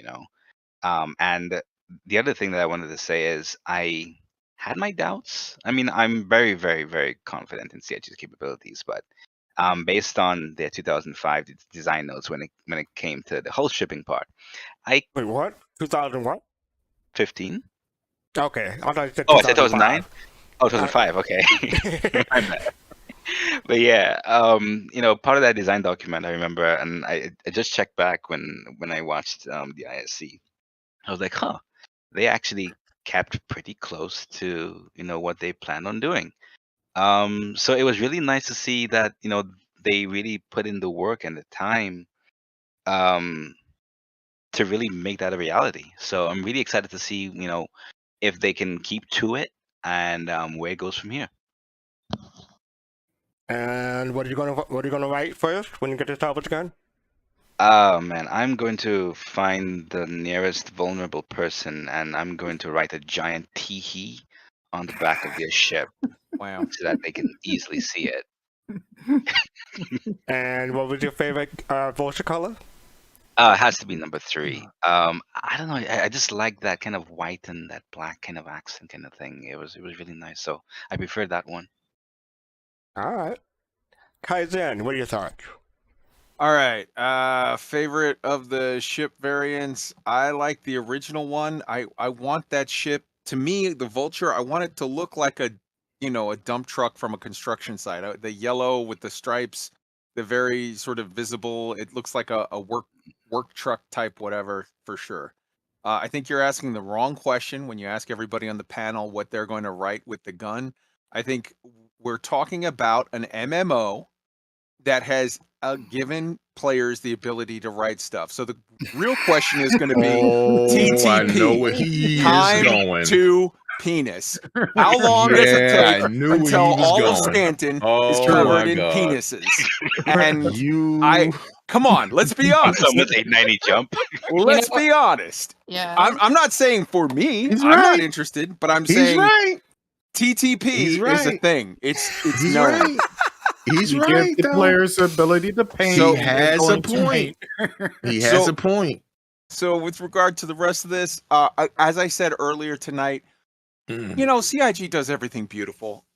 Everything that you see here is amazing looking, and everything that you see in every sprint report ever is amazing looking. I find myself being less and less drawn to the visuals, things looking pretty, because it's just a granted. If it's coming from CIG, it's going to look pretty, and I'm more interested in mechanics and gameplay and stuff and whatever. And to that point, I so much agree with Pops, where he's looking at this gorgeous wreckage of this and saying, like, in his mind, he's going through, what are the loops of this? Can this be like a Firefly mission where I come in and there's like a crowd of like little farmers or whatever on some Dust Bowl planet somewhere just trying to eke out an existence, and they're being picked on by warlords from the next valley over, and you have to help them? Could you have a mission to bring them medicine because there's an outbreak of something? Are there quest givers? Could there be a shop? I'm trying to go through all of the mechanics of things, and I would really, really appreciate it if they were to start with, and I know, like, they show the pretty, they sell the pretty, I get it 100%, and they're so good at it, but I really would appreciate, as the game is now maturing and becoming much less a project, much more a game, as Star Citizen and SCIG is putting in like actual loops of stuff. I would really, really appreciate if they were to start to devote a little bit more time in some of these sprint reports and stuff to showing off the good work they're doing with regard to mechanics and loops and some of the meat that goes with this gorgeous presentation of the dessert that is the visuals. And the last thing, I think it was Karate that just said about oh Jesus, I'm blanking. About Amen. Oh well, whatever. It was Karate made an excellent point. I can't remember what it was right now. Time to repair or something else? I don't know. I just Okay. lost it. Sorry. It's gone. It'll come back to Sorry. you like 10 minutes after we end the show. Yeah.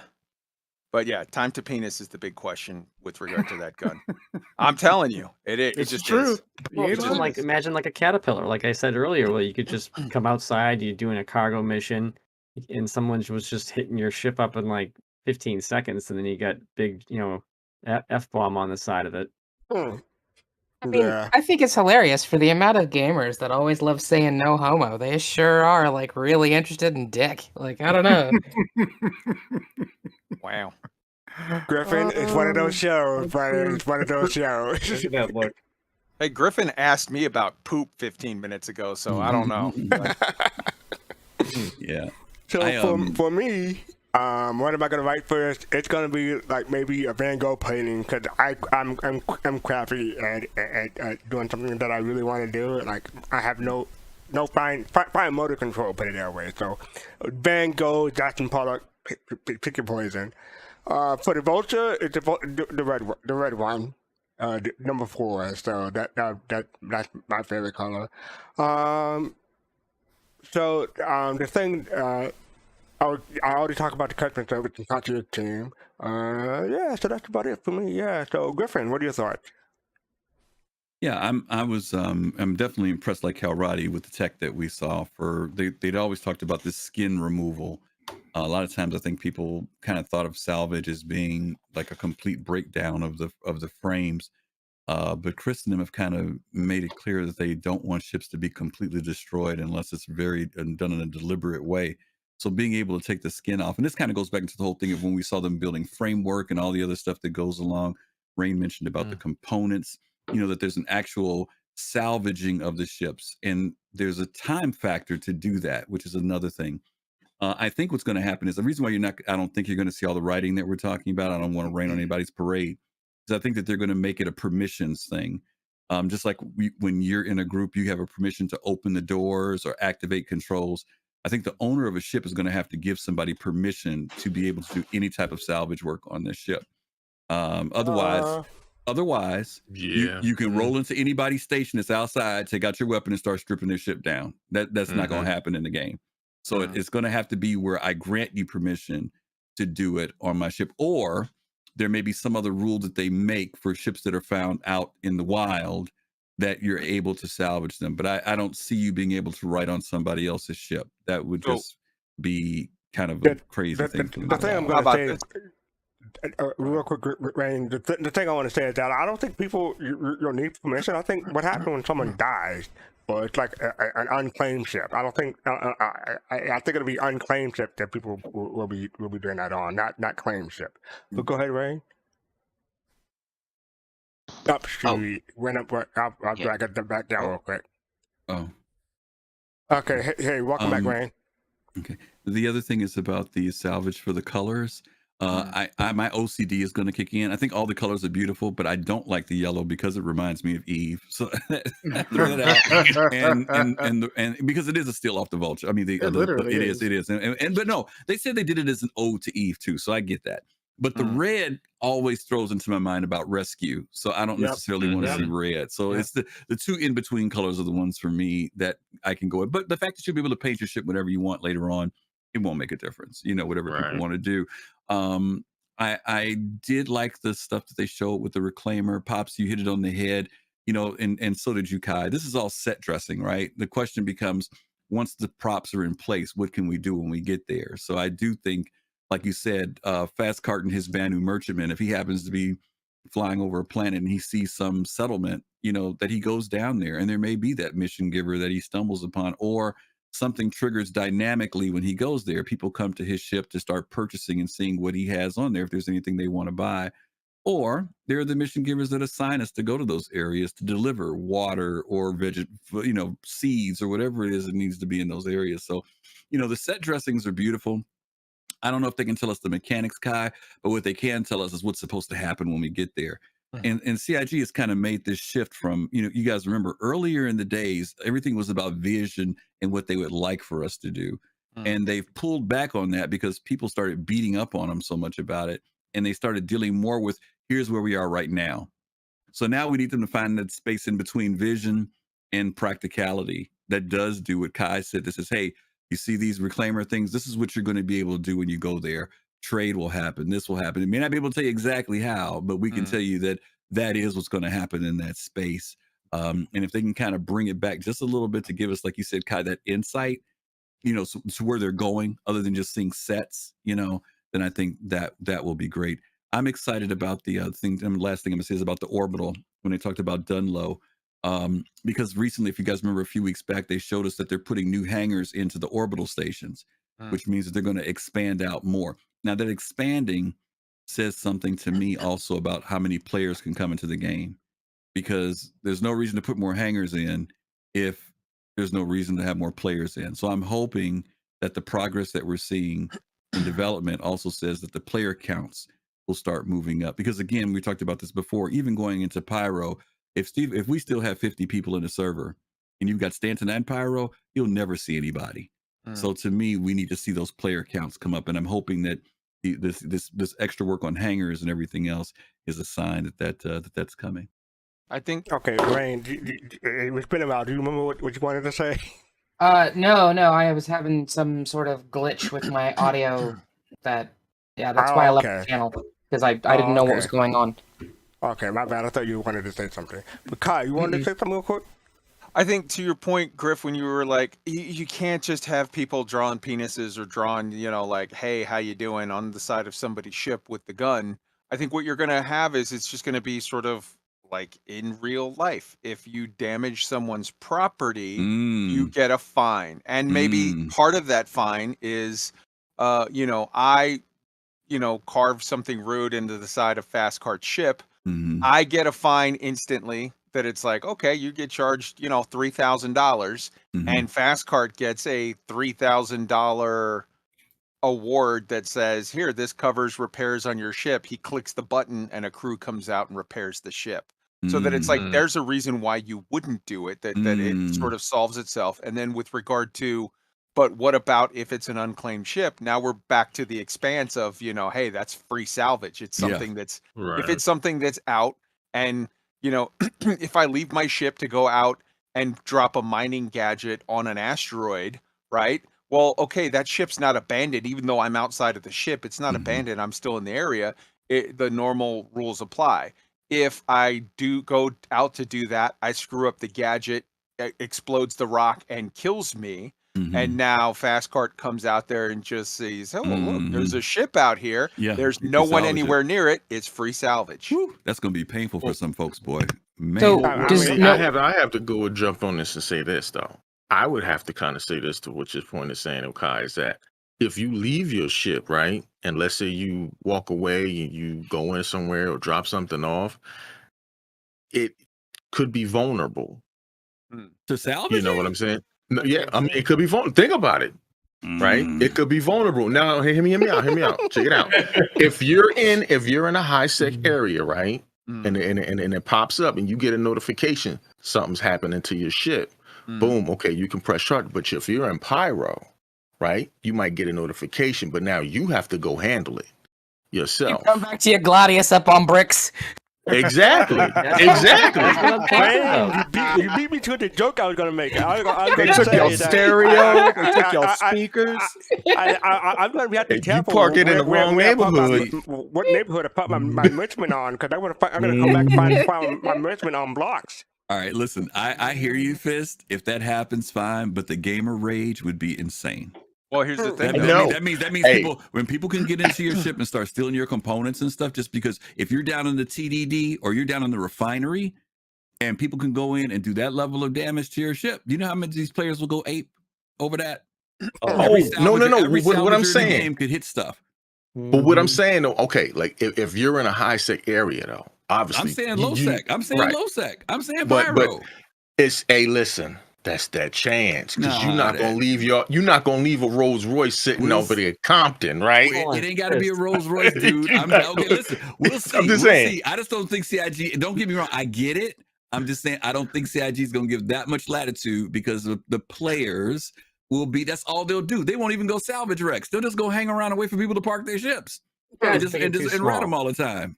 You guys are thinking too small. Look at that ship right on the screen right there. I'm just gonna roll up in my Vulture and be like, take a look at this 890 jump and see what I can pull off of this thing. I think though Griffin's point, I think Griffin makes a very strong point that has to be kept in mind.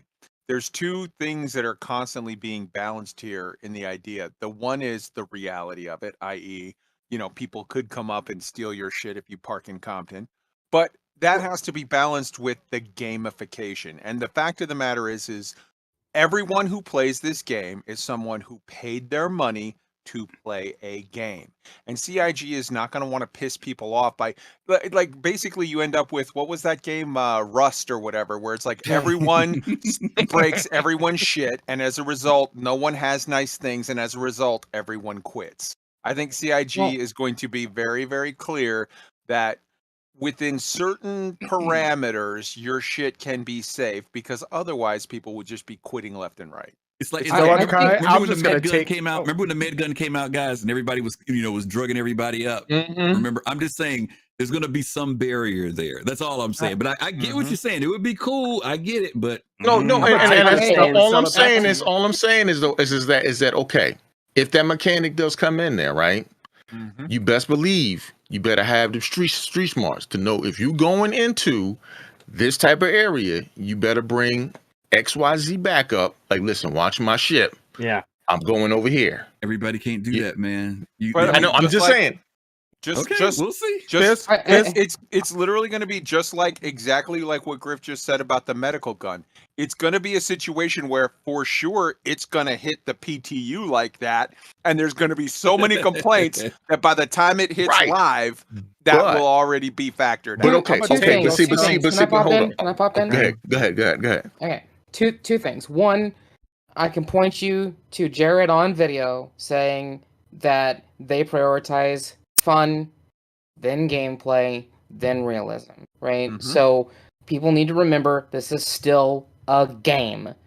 Secondly, one thing I've never liked in the 9 years being a part of this project is this constant insistence when we speculate that everybody and their brother needs to have friends online every time they play the game, or fuck you. Like, it's just... It's annoying because, like, maybe I just want to log on and play by myself, and this ideology that if I do that, Star Citizen just is not a playable game for me. And so I don't think they're designing the game that way. So when we talk about, hey, you need to have a friend with you, not everyone does. And I guess the response to those people is, well, fuck you, don't play the game? Like, is that... I don't know. It gets to me because that's not the case. It's just not the case. I don't think CIG is going to design for something that demands you have a friend with you 24/7. And they've said live on video, we design for fun first and realism last. I don't know why that needs to be people need to be reminded of that so often when we speculate about what's coming. That's my little pet peeves there. Yeah. To your point, Fist, with Pyro, I think what will happen is, like, in the lawless areas, like you were saying, there will be certain things that can take place in lawlessness. But to Rain's point, there again, like, I'm not being funny. My 890 is $1,000. You better not come up talking about you gonna start cutting into my ship. Forget it. That's not gonna happen.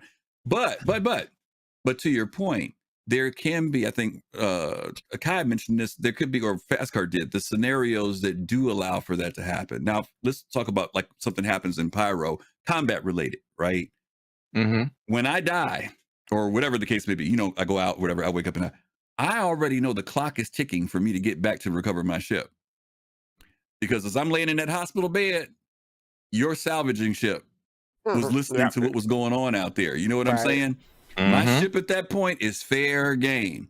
So my wanting to get myself back together or call somebody, whatever the case may be, you know what I'm saying, to protect my ship, because you ready. You've been sitting there listening, you know what's going on, and now you can start slicing into my ship. In lawless space, I could see that happening. You know what I'm saying? Right. But it's based upon certain circumstances, though. There's only certain circumstances. But I'm saying a random aspect of going in and doing that might be a bit of a stretch. And I think, to Rain's point, that solo player, I mean, every one of us in here, we play with people, but I think everybody here at some point plays the game solo.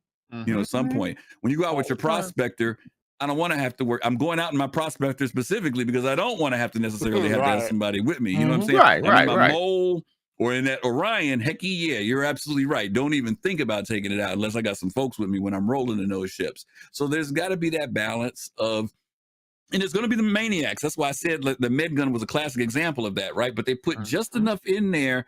It doesn't inhibit the gameplay with the med gun, but it does keep, like Rain said, the fun aspect. I don't want to think that when I go to the hospital, I'm trying to buy my med stuff, somebody's walking behind me, stabbing me and drugging me and knocking me out. You know what I'm saying? Where's the fun? Where's the fun? It's fun for that psycho who did it, but it's not fun for me who's trying to buy my stuff to go out and play the game, and that's a delicate tightrope for them to walk. They got to walk that tightrope because they do want the players to have some freedom to do some things, but Griffin, it's good. If you don't want that to happen, all I gotta say is 2 words: get good. No, I'm kidding.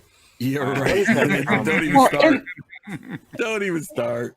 Well, and the slice, the Squadron 42 slice, like the lady that came up over to talk to Mark Hamill's character and your character said, we have a valid legal salvage claim, right? That's the first thing that she popped up on, Yep. right? Yep. So I don't know. I mean, as much as they tie things into the lore, I think Kai's right. I don't think there's anything stopping them from saying, if this person is still alive and we're in a zone, a high security zone, and you damage their ship, it's an immediate fine and a security response. Yeah, and that could happen. Yeah, because and that's what I'm saying. How are we doing Immortal Online, Fist? Oh my God! Listen, let me explain something. Them guards in town, you can't getting away. That's exactly what I'm saying. That's exactly what I'm saying. Yeah, if you do something in high sec area, it's ball game for you. Yeah. You know what I mean? Because them guards hit you. I mean, I'm obviously, I'm a big character. They hit me twice. Boom, boom. I was down. I was down. They hit Colossal. He hit once. Boom. He was gone. Now, soon as you go further out of those gates, right? You know what I mean? Out of the sight, dynamic exchange, right? It's a wrap. It's ball game from there. It's whatever happens. Even EVE Online had that. Remember, EVE Online had with Concord. Security rating for you personally, and the systems had a security rating. Yeah. So there are people that attack, prospectors just because they get a quicker, crime stat. So to say that, oh, you don't want to strip someone's wing because you get a crime stat, well, that might be the purpose why they're doing it. I think tier 0 could be similar to the med gun, and maybe there'll be issues with player ships initially. But I think Rain is right in the future where you'll need some type of permission or something like that to be able to do that in a high sec area. But for the tier 0, it'll be interesting to see what happens when this comes out. That's all I'm saying. Yeah. Robert Rose posted 2 points. He said maybe they have a timer from death to salvage before anyone can start stripping a ship for that a player load. And also he said maybe you need to file a claim for salvage right in a secure zone. And so there's going to need to be a timer because you're literally going to have, if you're smart, if you have pirates, they're going to be flying around with their attack ships and a salvager right there just to get it going. So they're going to have some form of a mechanism of, like Griff said, you have X amount of time in your bed to be like, shit, I got to get back there quick because clock is ticking. And, okay. Sorry. Well, let me ask you a question. Rain is exactly right, where you do need friends to play this game ever in very certain ships. Right. For the majority of the ships, like if you're not flying an Idris or whatever, if you're flying if you're 100, flying a 300. if you're flying a 300, if you're flying a 400, if you're flying a whatever, you should be able to play with people or by yourself. Whatever. No, because I'm going to be able to fly my Javelin by myself. I mean, you just watch. Go ahead, Chris. Now I will say this though, like, because to go back to a point though, like in Immortal, right, Griff? Because there is a mechanic, like somebody kills you, your bags drop, all your stuff is dropped. Now they can loot it, right? It can stay there. Now it does have a timer before it disappears. Now I would like to ask, what would you guys think a good timer would be for that person to then be able to move in? Actually, talking about that from a technical standpoint, the timer, because if we think about this, if you've been killed and your ship's wreckage is left in space, that means what? If somebody shows up to salvage it, it's going to have to be rendered. Right. Well, obviously we know with object stow on stow, they can unstow it and then restow it when you show up. But how long are they going to keep it like in a database? This is here before they have to like do garbage collection, that sort of a thing. Right. No, so there's and like a that's technical good point. timer there too as well. But now what about because I wanted to throw another kind of a twist. I'm sorry. Was another part. We're gonna move on past this when we get past this. Right. So go ahead. So the other part to that question is okay, if there is a timer, do you think it'll vary between high sec to low sec? Can I clarify when I say timer? When I say timer, I'm not talking about a timer for when you can start salvaging it. Okay. I'm saying that once I die, my ship is vulnerable now. Yep. That's what I'm saying. I'm saying once I die, my ship is vulnerable. And the timer for me is I got to get my butt back out there because there's a possibility okay. that I see somebody what has you're started saying. maybe nobody has. Maybe nobody salvaging my ship is still floating out there. You know what I mean? Gotcha. And half Okay. damaged or whatever. But then again, you know, because you know, a lot of times you know how it is right now. When we die, we get back, we try to get back into the fight. But there's another dynamic there that possibly not only is it about the fight, but I might come back and find that material has been taken off my ship. You know what I mean? By the time I get back there, the frame is there, maybe one of the wings. And if you notice something about when he was doing the taking the stuff off the wing, it wasn't a fast process. No, right. It wasn't a fast process. They could make it fast, but I think they're going to have to balance that out too, so that there does give that owner the possibility. You know, you just can't come back and 5 minutes later your ship is stripped and sitting on bricks. But you might come back, you know, 15 minutes later, and a quarter of your wing has been taken. You know what I'm saying? Slow it down. Right. You know, so they'll balance it. Like you said, it's tier 0, but we'll see how it goes. Hey Griff, I get your quantum drive. I sell it back to you for $200 grand. Oh my God! You know what? I'm not even gonna say what move that is, brother. You know what kind of move that is. One other thing, Griff. You're talking about in the park tonight. One other thing too is like in the skunks. Whenever we're doing an op, we have a team of people. That's like a requisition team that like if you die, they're immediately out to get your corpse for you, armed, right? Yep. So if you do have friends and you get killed, who's to say your org isn't coming right out there to get you? That's right. That's right. You know? Right. Good point. So, good point. Good point. Okay. Okay. We're gonna move past the Lots rest, to y'all. think about. Chad, we saw we went on this rest thing. So I think probably the winner is between 2 and 3 for the Salvage colors. But yeah, that conversation was 20 minutes ago, so not everyone forgot about that. But All right, wait a minute. so- Rasta Stan said one thing that we have to laugh about. Unless somebody shows up in a reclaimer. Chops it up. Oh, it's a done deal. That's done. That's a done deal. That's a done deal. Multiple reclaimers. I want my ship back. What ship? 890 gone. Your ship is dust. You know how like when your car gets towed, you have to get the tow guy to say pay him $100 to get it off the tow. Imagine your ship is in that claw, right? It's like how much you take it off the claw. Stop! He the hands claw, you back stop the emblem. claw. I'm right here. You know what this reminds me of? Y'all can probably think of the character I'm thinking about in Star Wars. The little guys that come by. Oh, that's exactly what I was thinking. The Jawas. Yeah. Hey, that's a good, They ain't no joke. That's a good salvage company name, the Jawas. Somebody The ought to name that. Jawas. I might put that on my reclaimer. Thanks for giving me that name. That'd be No, great. the Jawas of life. Good one, Kai. Somebody's gonna with that. Bravo. Oh, wait a minute. Bravo. Who the hell calls Jawas salvagers? They just steal everything. What are you talking about? Stealing.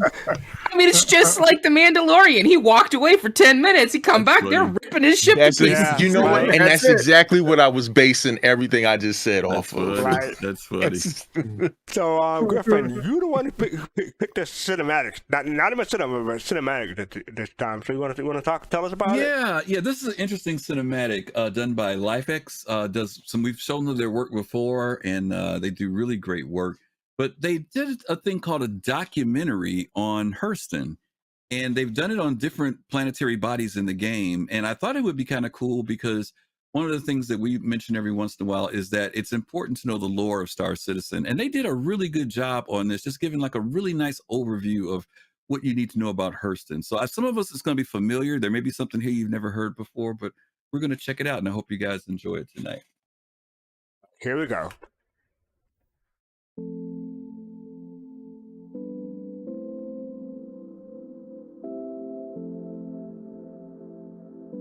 Hello, and welcome to Round the Verse, where we showcase the many places you may find yourself while exploring. I'm your host, Liefx, and today we head to a location you may all be familiar with, Hurston. Surrounded by its 4 moons, Ariel, Aberdeen, Ita, and Megda, this planet has a lot of activity, albeit surrounded by controversy. From munitions to pollution, the first ever corporation-owned planet has a lot of history. So let's dive in.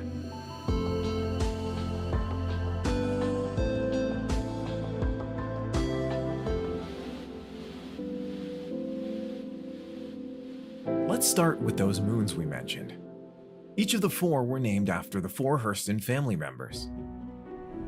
Ariel, while bright and vibrant, is not a place you want to be hanging out on. Named after the 3rd CEO of Hurston Dynamics, Ariel Hurston, this moon has an atmosphere toxic to humans. I guess it's appropriately named then, as Ariel is well known for creating the controversial life-labor style employee contract that suffocates any chance of getting away from Hurston.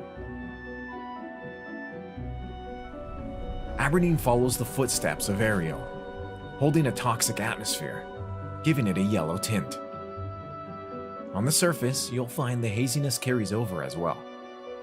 This Hurston satellite was named after Aberdeen Hurston, the designer of the company's first antimatter warhead. Ida switches things up a bit. While not as hazy as Ariel and Aberdeen, Ida will still want you to throw on a breathing apparatus, as its atmosphere is almost entirely nitrogen. It also beats the other 2 in looks, catching your eye with a blue surface, dabbed with a rust-like color. Hold on though, Ida has some winds that can knock you right off your feet. The moon was named after Ida Hurston, whose death came during the First Tevaran War. The Hurston family stated it was named thusly as a reminder of why the products Hurston Dynamics makes are so important. Blue, purple, and orange. You can see why Magda Hurston, the first CEO of Hurston, chose this one as her own. With a clear atmosphere, it's tempting to take your helmet off to get a better look at the beautiful blue hue the surface emanates. But don't fall victim to its allure.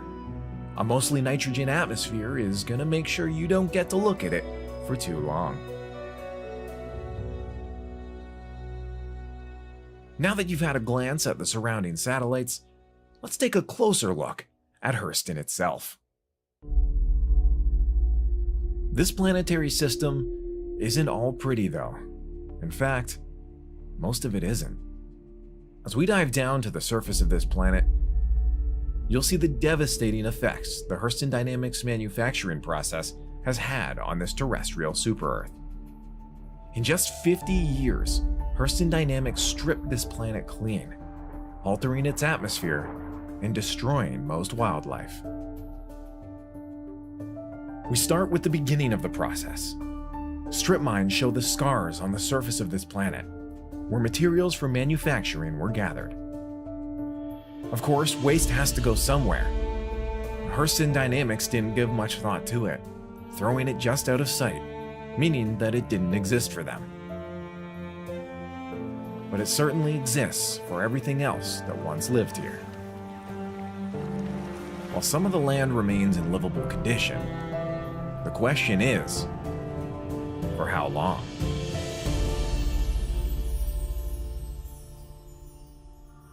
But if you'd like to look the other way, you'll see a monument to the creation humankind is capable of.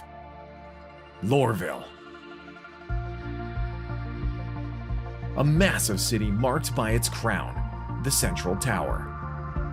Taking only 2 years from 2912 to 2914 to build, this tower can be seen from space. Let's jump down to the streets and take a tour around. Now make sure to pay attention to the signs or you'll find yourself getting lost. For now, let's show you some of the main areas to check out. Tisa Spaceport is one of the busiest around. Located right next to it is Central Tower, so I advise flying around for a bit and getting a good look. If you really wanted to see the divide in equality between the Hurston family and the Hurston inhabitants, take a ride over to the Central Business District. Here, we find the Hurston Dynamics headquarters, weapons showcase, transfers commodity exchange, and the Archibald Hurston Memorial Hall. But to really let it all drive home, take a moment to stare in awe at the momentous statues, before remembering that most workers' health continues to deteriorate due to this company's poor care for the planet. Leavesden Square and Metro Center is where most new travelers find themselves, as it's the heart of most newcomers' needs. You have the food court, hospital, and of course, a clothing and armor shop. Alongside other amenities like the admin office or reclamation and disposal, most of your needs will be satisfied.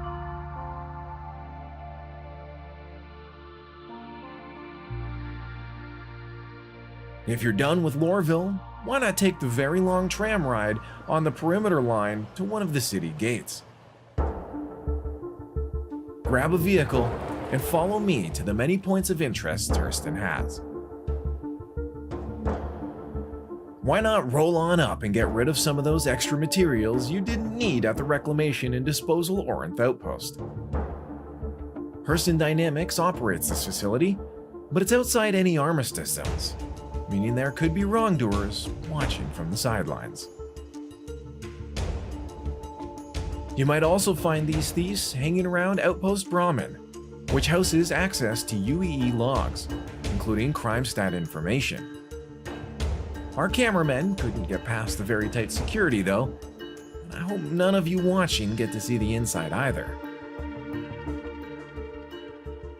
There are plenty of other spots to find on Hurston's surface, but we want to let you find some of these on your own. Talk to locals. They may end up sharing the locations of some interesting places.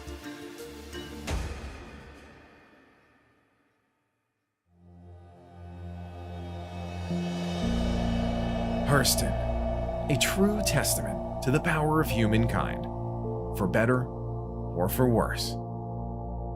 The ability to create so quickly, but also to destroy even faster.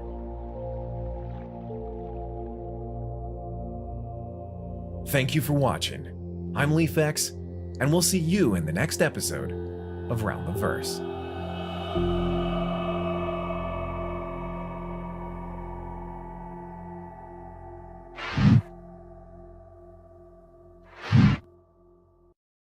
And we're back. That was a good episode. Let's start in the middle. Starting with Kaizen. What are your thoughts? I loved it. I thought it was really well presented. It kind of had that feel, you know, those like facts verse or whatever those YouTube videos that you see that the guy he talks like this and it's always a certain whatever. I thought it was great. I very much like the lore with regard to Hurston and the stuff around it. I'm very excited for sort of the future of Star Citizen. I want to have more than one system, specifically because, you know, yeah, okay, the next one coming is Pyro, which is going to be even more of a sort of a shithole. But the fact of the matter is like, Stanton is supposed to be a shithole. It's sort of okay right now because it's the first one they're making and they're doing a lot of whatever, but I think in the future when they have other systems out, specifically when they've got out Terra and Soul. Odin and other ones, Soul, yeah, I think you're gonna see Stanton darken a little bit because the whole point of Stanton is it's supposed to be sort of a dystopian nightmare. The idea is that the entire government was bankrupt as a, you know, at the end of the Messers or whatever. And while they were bankrupt, they literally got this idea of like, well, why don't we just sell off entire planets to corporations and they can set up this little sort of weird dystopian Orwellian nightmare scenario of like, what if the United States just suddenly sold, you know, Hawaii to Apple and, you know, Alaska to ExxonMobil and whatever. It's like, what would not a company town, but a company planet, what would that look like? And there would be, I think, all sorts of weird, you know, ethical concerns and weird, like, sort of things that would pop up from that. So I like that they really touched in on all of that, and I'm excited to see. Like I said, right now, I think they're using Stanton. CIG is very wisely using Stanton as a wide palette to try to get as many different biomes and as many different looks and as many different whatever in as possible. But in the future, when they have sort of more palettes to play with, I think you're going to see Stanton specifically just become more and more dark and dystopian with regard to like matching the lore better. So I really dug that they keyed in on all of that. It's just me, but I don't think it's more Orwellian or more dystopian. I think it's probably the best word probably will be Smartian, as in the Smartian. But Kawadi, what are your thoughts about the documentary? It was a nice blend between like a History Channel kind of documentary kind of thing from the beginning to how it is now, and it really had painted a different picture on how the lore team would sometimes describe a particular star system, but in this case he focused on planet. It was really nice to see their representation and their explanations. It felt a bit I felt a bit of a connection, as if I was watching one of those shows or one of those documentaries of a particular place. So it was really nice, nicely done.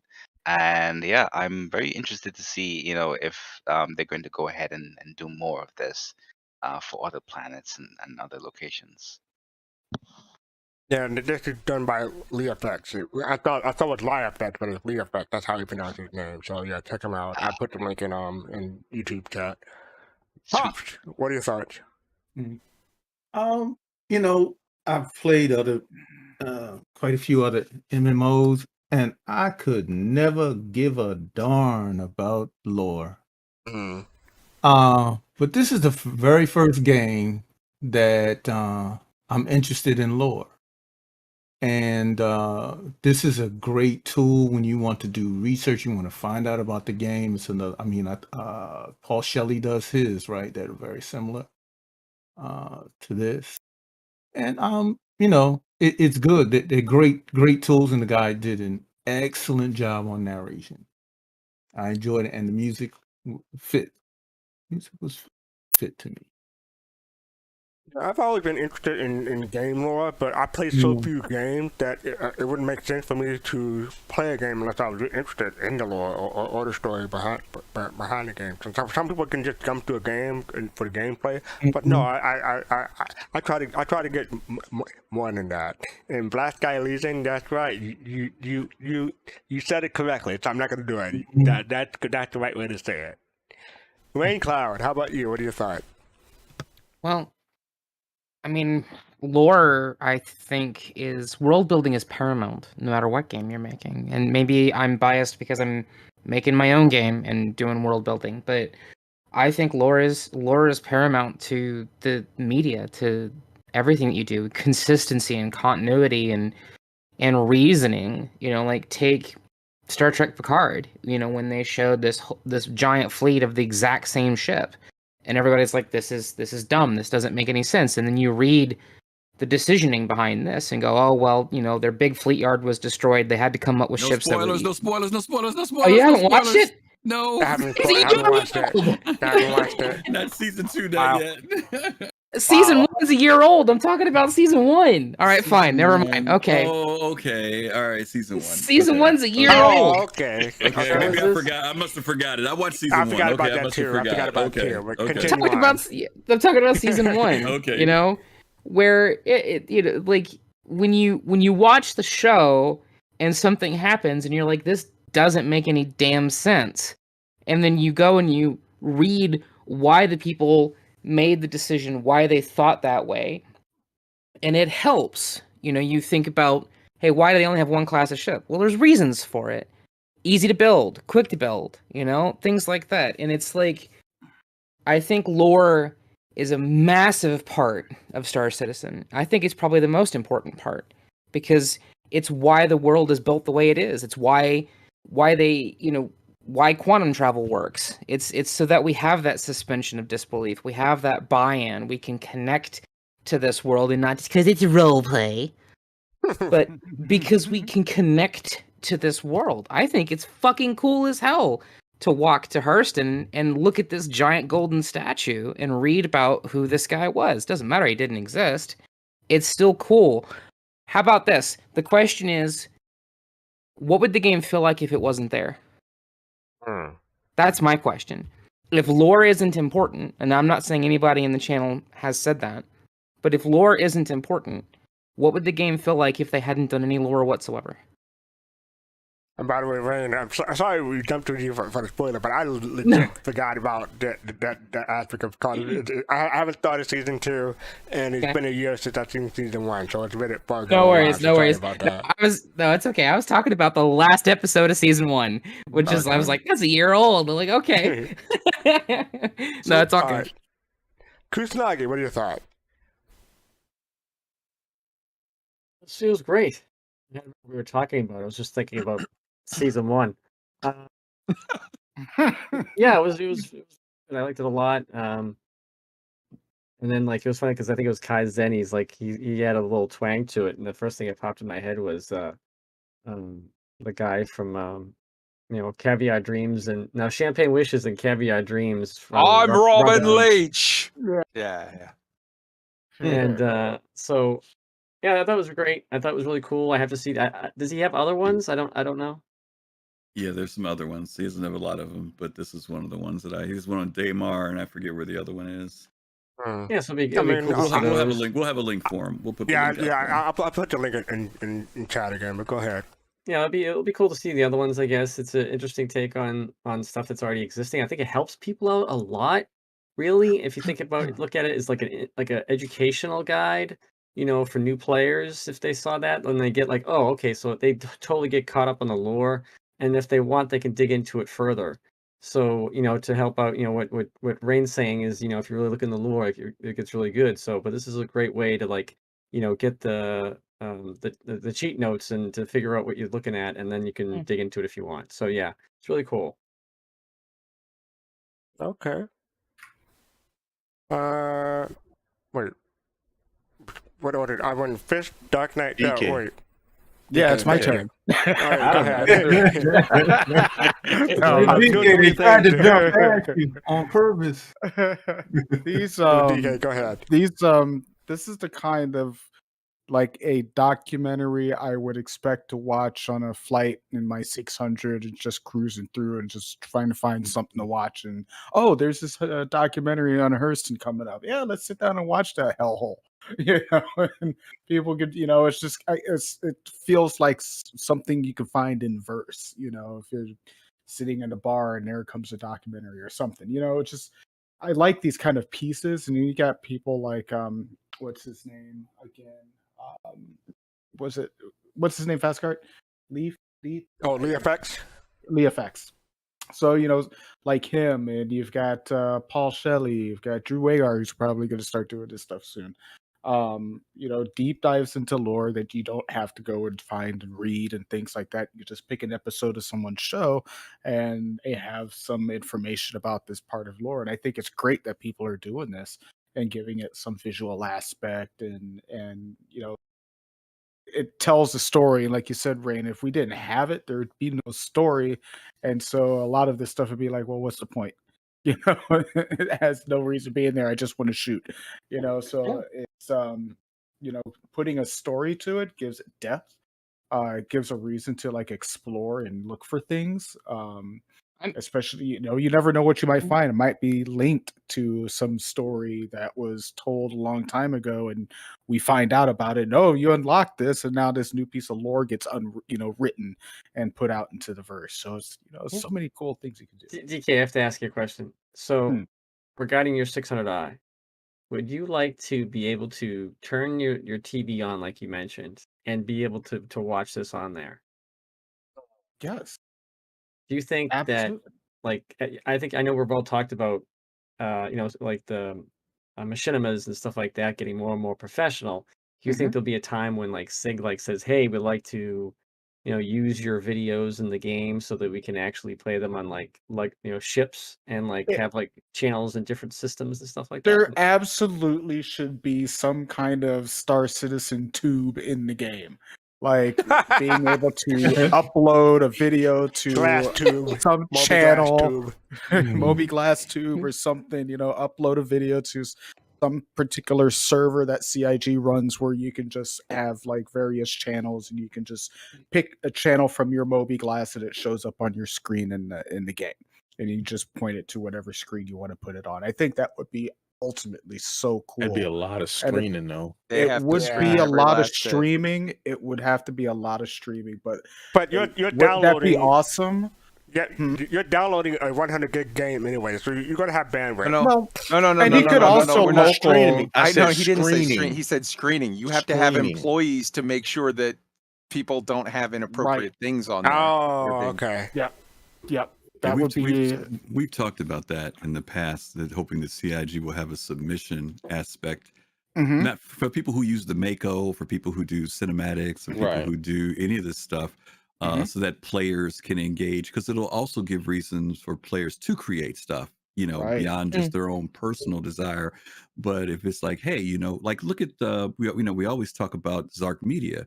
Zark Media's got this like newscast that he bases around when Xenothreat Yeah. happens, this, that, and the others. So if there's a submission process, they say, here's the criteria if you're going to submit something, and players could put it in, those would be awesome. And hopefully It CIG would will move into that space, because they've got these Yeah. monitors all over the place in the game that are going to be showing more than just ship ads on them. I guarantee Right. you that. Walk into the bar and there's a Zark Media Mhm. broadcast up on the screen talking about something. You're like, oh, I didn't know that was going on over in Terra. Yeah. And it's just those fun little things that could come out. And it's little pieces of lore in each and every one of those little bits that comes out. It's just a little, it It'll tells a be- story. Hmm? It'll be like an announcement, like warning: this person is wanted. Fast Carl is wanted in 14 systems across the verse. Oh my Yeah, the god. problem, I think it was Fist to Face that mentioned it. The problem with that is you're gonna have some, mentally ill person who's going to put out his video on, well, here's the problem with the Jews, or like some kind of weird dumb shit where, like, as a corporate entity, CIG is like, look, we can't just Oh, no. There's put gotta your be shit screening. out there. Yeah, that's why I said there has to be a yeah. submission process, and Yeah, like you said, yeah. and mind you, think about it this way too. Not that the lore team needs any more work, but they're definitely a great people that would have to pass through, right, to make sure that even when people create, we talk about this with the whole Star Wars lore stuff, right? There's that Wikipedia, or what do we call it in here? The Wikipedia. the Galactopedia. Oh, the Galactopedia. Oh, okay. Yeah, I mean, there are things that's going to challenge the people who create these things to also work within the lore that they've created as well, Right. right? Mm. So you can't just come up with some, commercials or something like that. But again, like you said, there has to be a screening process, submission process.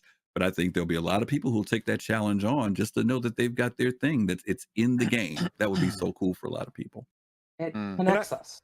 It Go connects ahead. us, right? It all of this stuff connects us, and I think like for the lore, for example, people might not know, like Skunkworks, we oppose in our org lore Hurston, and basically we work for Microtech and Crusader. We oppose Hurston and ArtCorp, and we do missions and we do bunker ops and things like that, and and we like that because we think Hurston's shitty because of all the lore there about how they treat their workers and things like that. So again, it's that question of what would we be doing? Would we care? What would the game be like if it wasn't there? Good point. Good point. I don't know if Griffin might have mentioned this before, but you mentioned Dark Media streaming on in-game panels. A few years ago, they did Empire Report, and I think Dark Media is an extension or a sequel to Empire Report. It's amazing how they try to do this upscale in-game lore thing, news report, and then the players, community get together and do something altogether, something better than what the CIG has done. So I think that's amazing. Did I hit Fist to Face or we? Nope. Okay, Fist to Face. Okay, I'll keep it short. To me, I love the video. Very well done. These videos that are definitely needed for the community, especially for new players coming in and old, that want to learn and brush up on their history about, areas in the game. To me, I want to say, when I look at those Hurstons, man, they got some mean mugs. I want to know how many assassination attempts have been taken out on them. A lot. Because they look mean as hell. I mean, But it's is like it? a chicken or the egg. Are they mean looking because they had so many assassination attempts, or because of the assassination attempt they are mean looking? Like, Either way. my thoughts. Go ahead. That's it. Either way. Oh, either way, okay. So my thought, I enjoyed it. Robert Rose said, Michael, take it to the third video. I'm gonna check that out after dark when we finish with everything. So I'm gonna look forward to watching more. But Griffin, thank you for picking this. This is interesting, and you know it's different from what we usually do, but sometimes different is good. So okay, I thought you were gonna pick up on that, but What? I mean, I saw it already. I can say everybody said something about it. All right, so up next we're gonna talk about having our Bar Citizen on April 2nd, 4 p.m. Eastern. That'll be noon UTC. Is that right? No, 8 p.m. UTC. Sorry, getting my time zone. It's been a long day.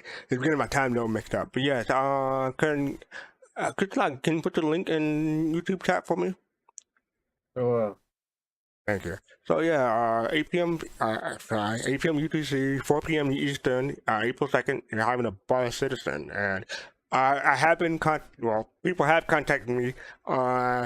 I think there probably will be a CIG present, but I don't know who and how long they'll stick around, so it should be fun. Griffin, how many people did we have the last time you looked? 20. The last time I looked. Okay. Yep, this was the first week that we advertised it. Then it always goes up the closer we get to the event. So Right, just and remember I'll it's the put it- first. Go ahead. Go ahead. No, I was gonna say just remember it's the first Saturday of the month. So on the 2nd, and yeah, we're looking forward to having another good time. We'll be right before Invictus, so this is the good time for all you theory crafters to come along and talk with us. So what you think might be seen at Invictus, and then we'll be doing one a little bit later, right after Invictus. In fact, the first weekend in June. So yeah. And one of the biggest selling points of that event is that like I will be there live. So, mark your calendars Look now, at you, folks. Admiral. Look at you. That was pretty good, Admiral. So I applaud you for that one. That was good. Thank you. That Thank was you. good. They don't call him Yeoman Kusanagi. So next up after that, I'm not going to forget this time because I've forgotten for the past 3 weeks. Next show. Next show we have it on Sunday, the Shipyard. We're doing Alpur, Argo, and Banu. So 8 p.m. Eastern, midnight UTC on the 27th. And coming in April, you want to talk about that, Griffin? Yeah, we announced this last week via Twitter that we have a new show that's going to be starting. It'll be on Saturdays at 1 p.m. Eastern time, called Soul Voices. It'll be it's a little variation of this show, but it's definitely going to be different. And if you guys are free, a lot of times because our shows usually run in the evening, we miss the opportunity to reach out to folks over on the other side of the planet. Because it's very late for them. And though they get to watch the reruns, they don't get to interact with us on our Sunday show or this show. So this other show will be a midday show here in the States, which means that folks in the UK and Germany and other places will be able to chime in and talk with us. And those of you who are here, of course, in the States will be able to do it too. So that'll begin in April, first Saturday in April. In fact, it'll be that evening or that afternoon, we'll be doing the Bar Citizen, but earlier we'll be launching this new show. So hopefully you guys can join us for it. It's going to be a lot of fun. We'll have fun on this show. We're going to have fun, a different type of fun on that show. So hopefully you guys can join us. And jumping ahead a little bit, we're going to have our 100th show on April 3rd. So look forward to that. And also on April 4th, we'll be getting a buyback token. So look forward to that if you have stuff in your buyback that you want to get for RSI credit. So I want to thank everyone for joining us. If you want to become a Soul Bro, Soul Sis, or Soul Mate, Soul Citizen membership has a privilege. Click on the join button in YouTube. Don't forget to hit that like and subscribe button on YouTube below us. We appreciate it. I want to thank everyone for joining us. Admiral Kusanagi, Dark Knight, Mr. Face, Kaizen, Kawadi, Poppin' Face, Rain Cloud, and Spitfire for hanging out with us. And Griffin Gaming, as always, for being a co-host. Appreciate it. Appreciate it. Thank you. Don't forget you can find us on social media. We're everywhere. I'm not going to go through the list anymore.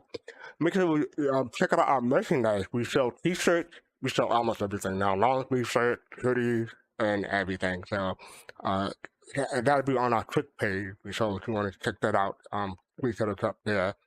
And I think that's it. Anything you want to say, Griffin, before we head out? Did I forget anything this time? No, I'm sorry. Was it you asking me something? Yeah, did I forget anything this time? No, you've covered the you've covered the ground. You got it. All right, cool. So thanks everybody for joining us. And this is FC, also known as Fast Calls. So we're signing off. Peace, love, and swords. Thank you.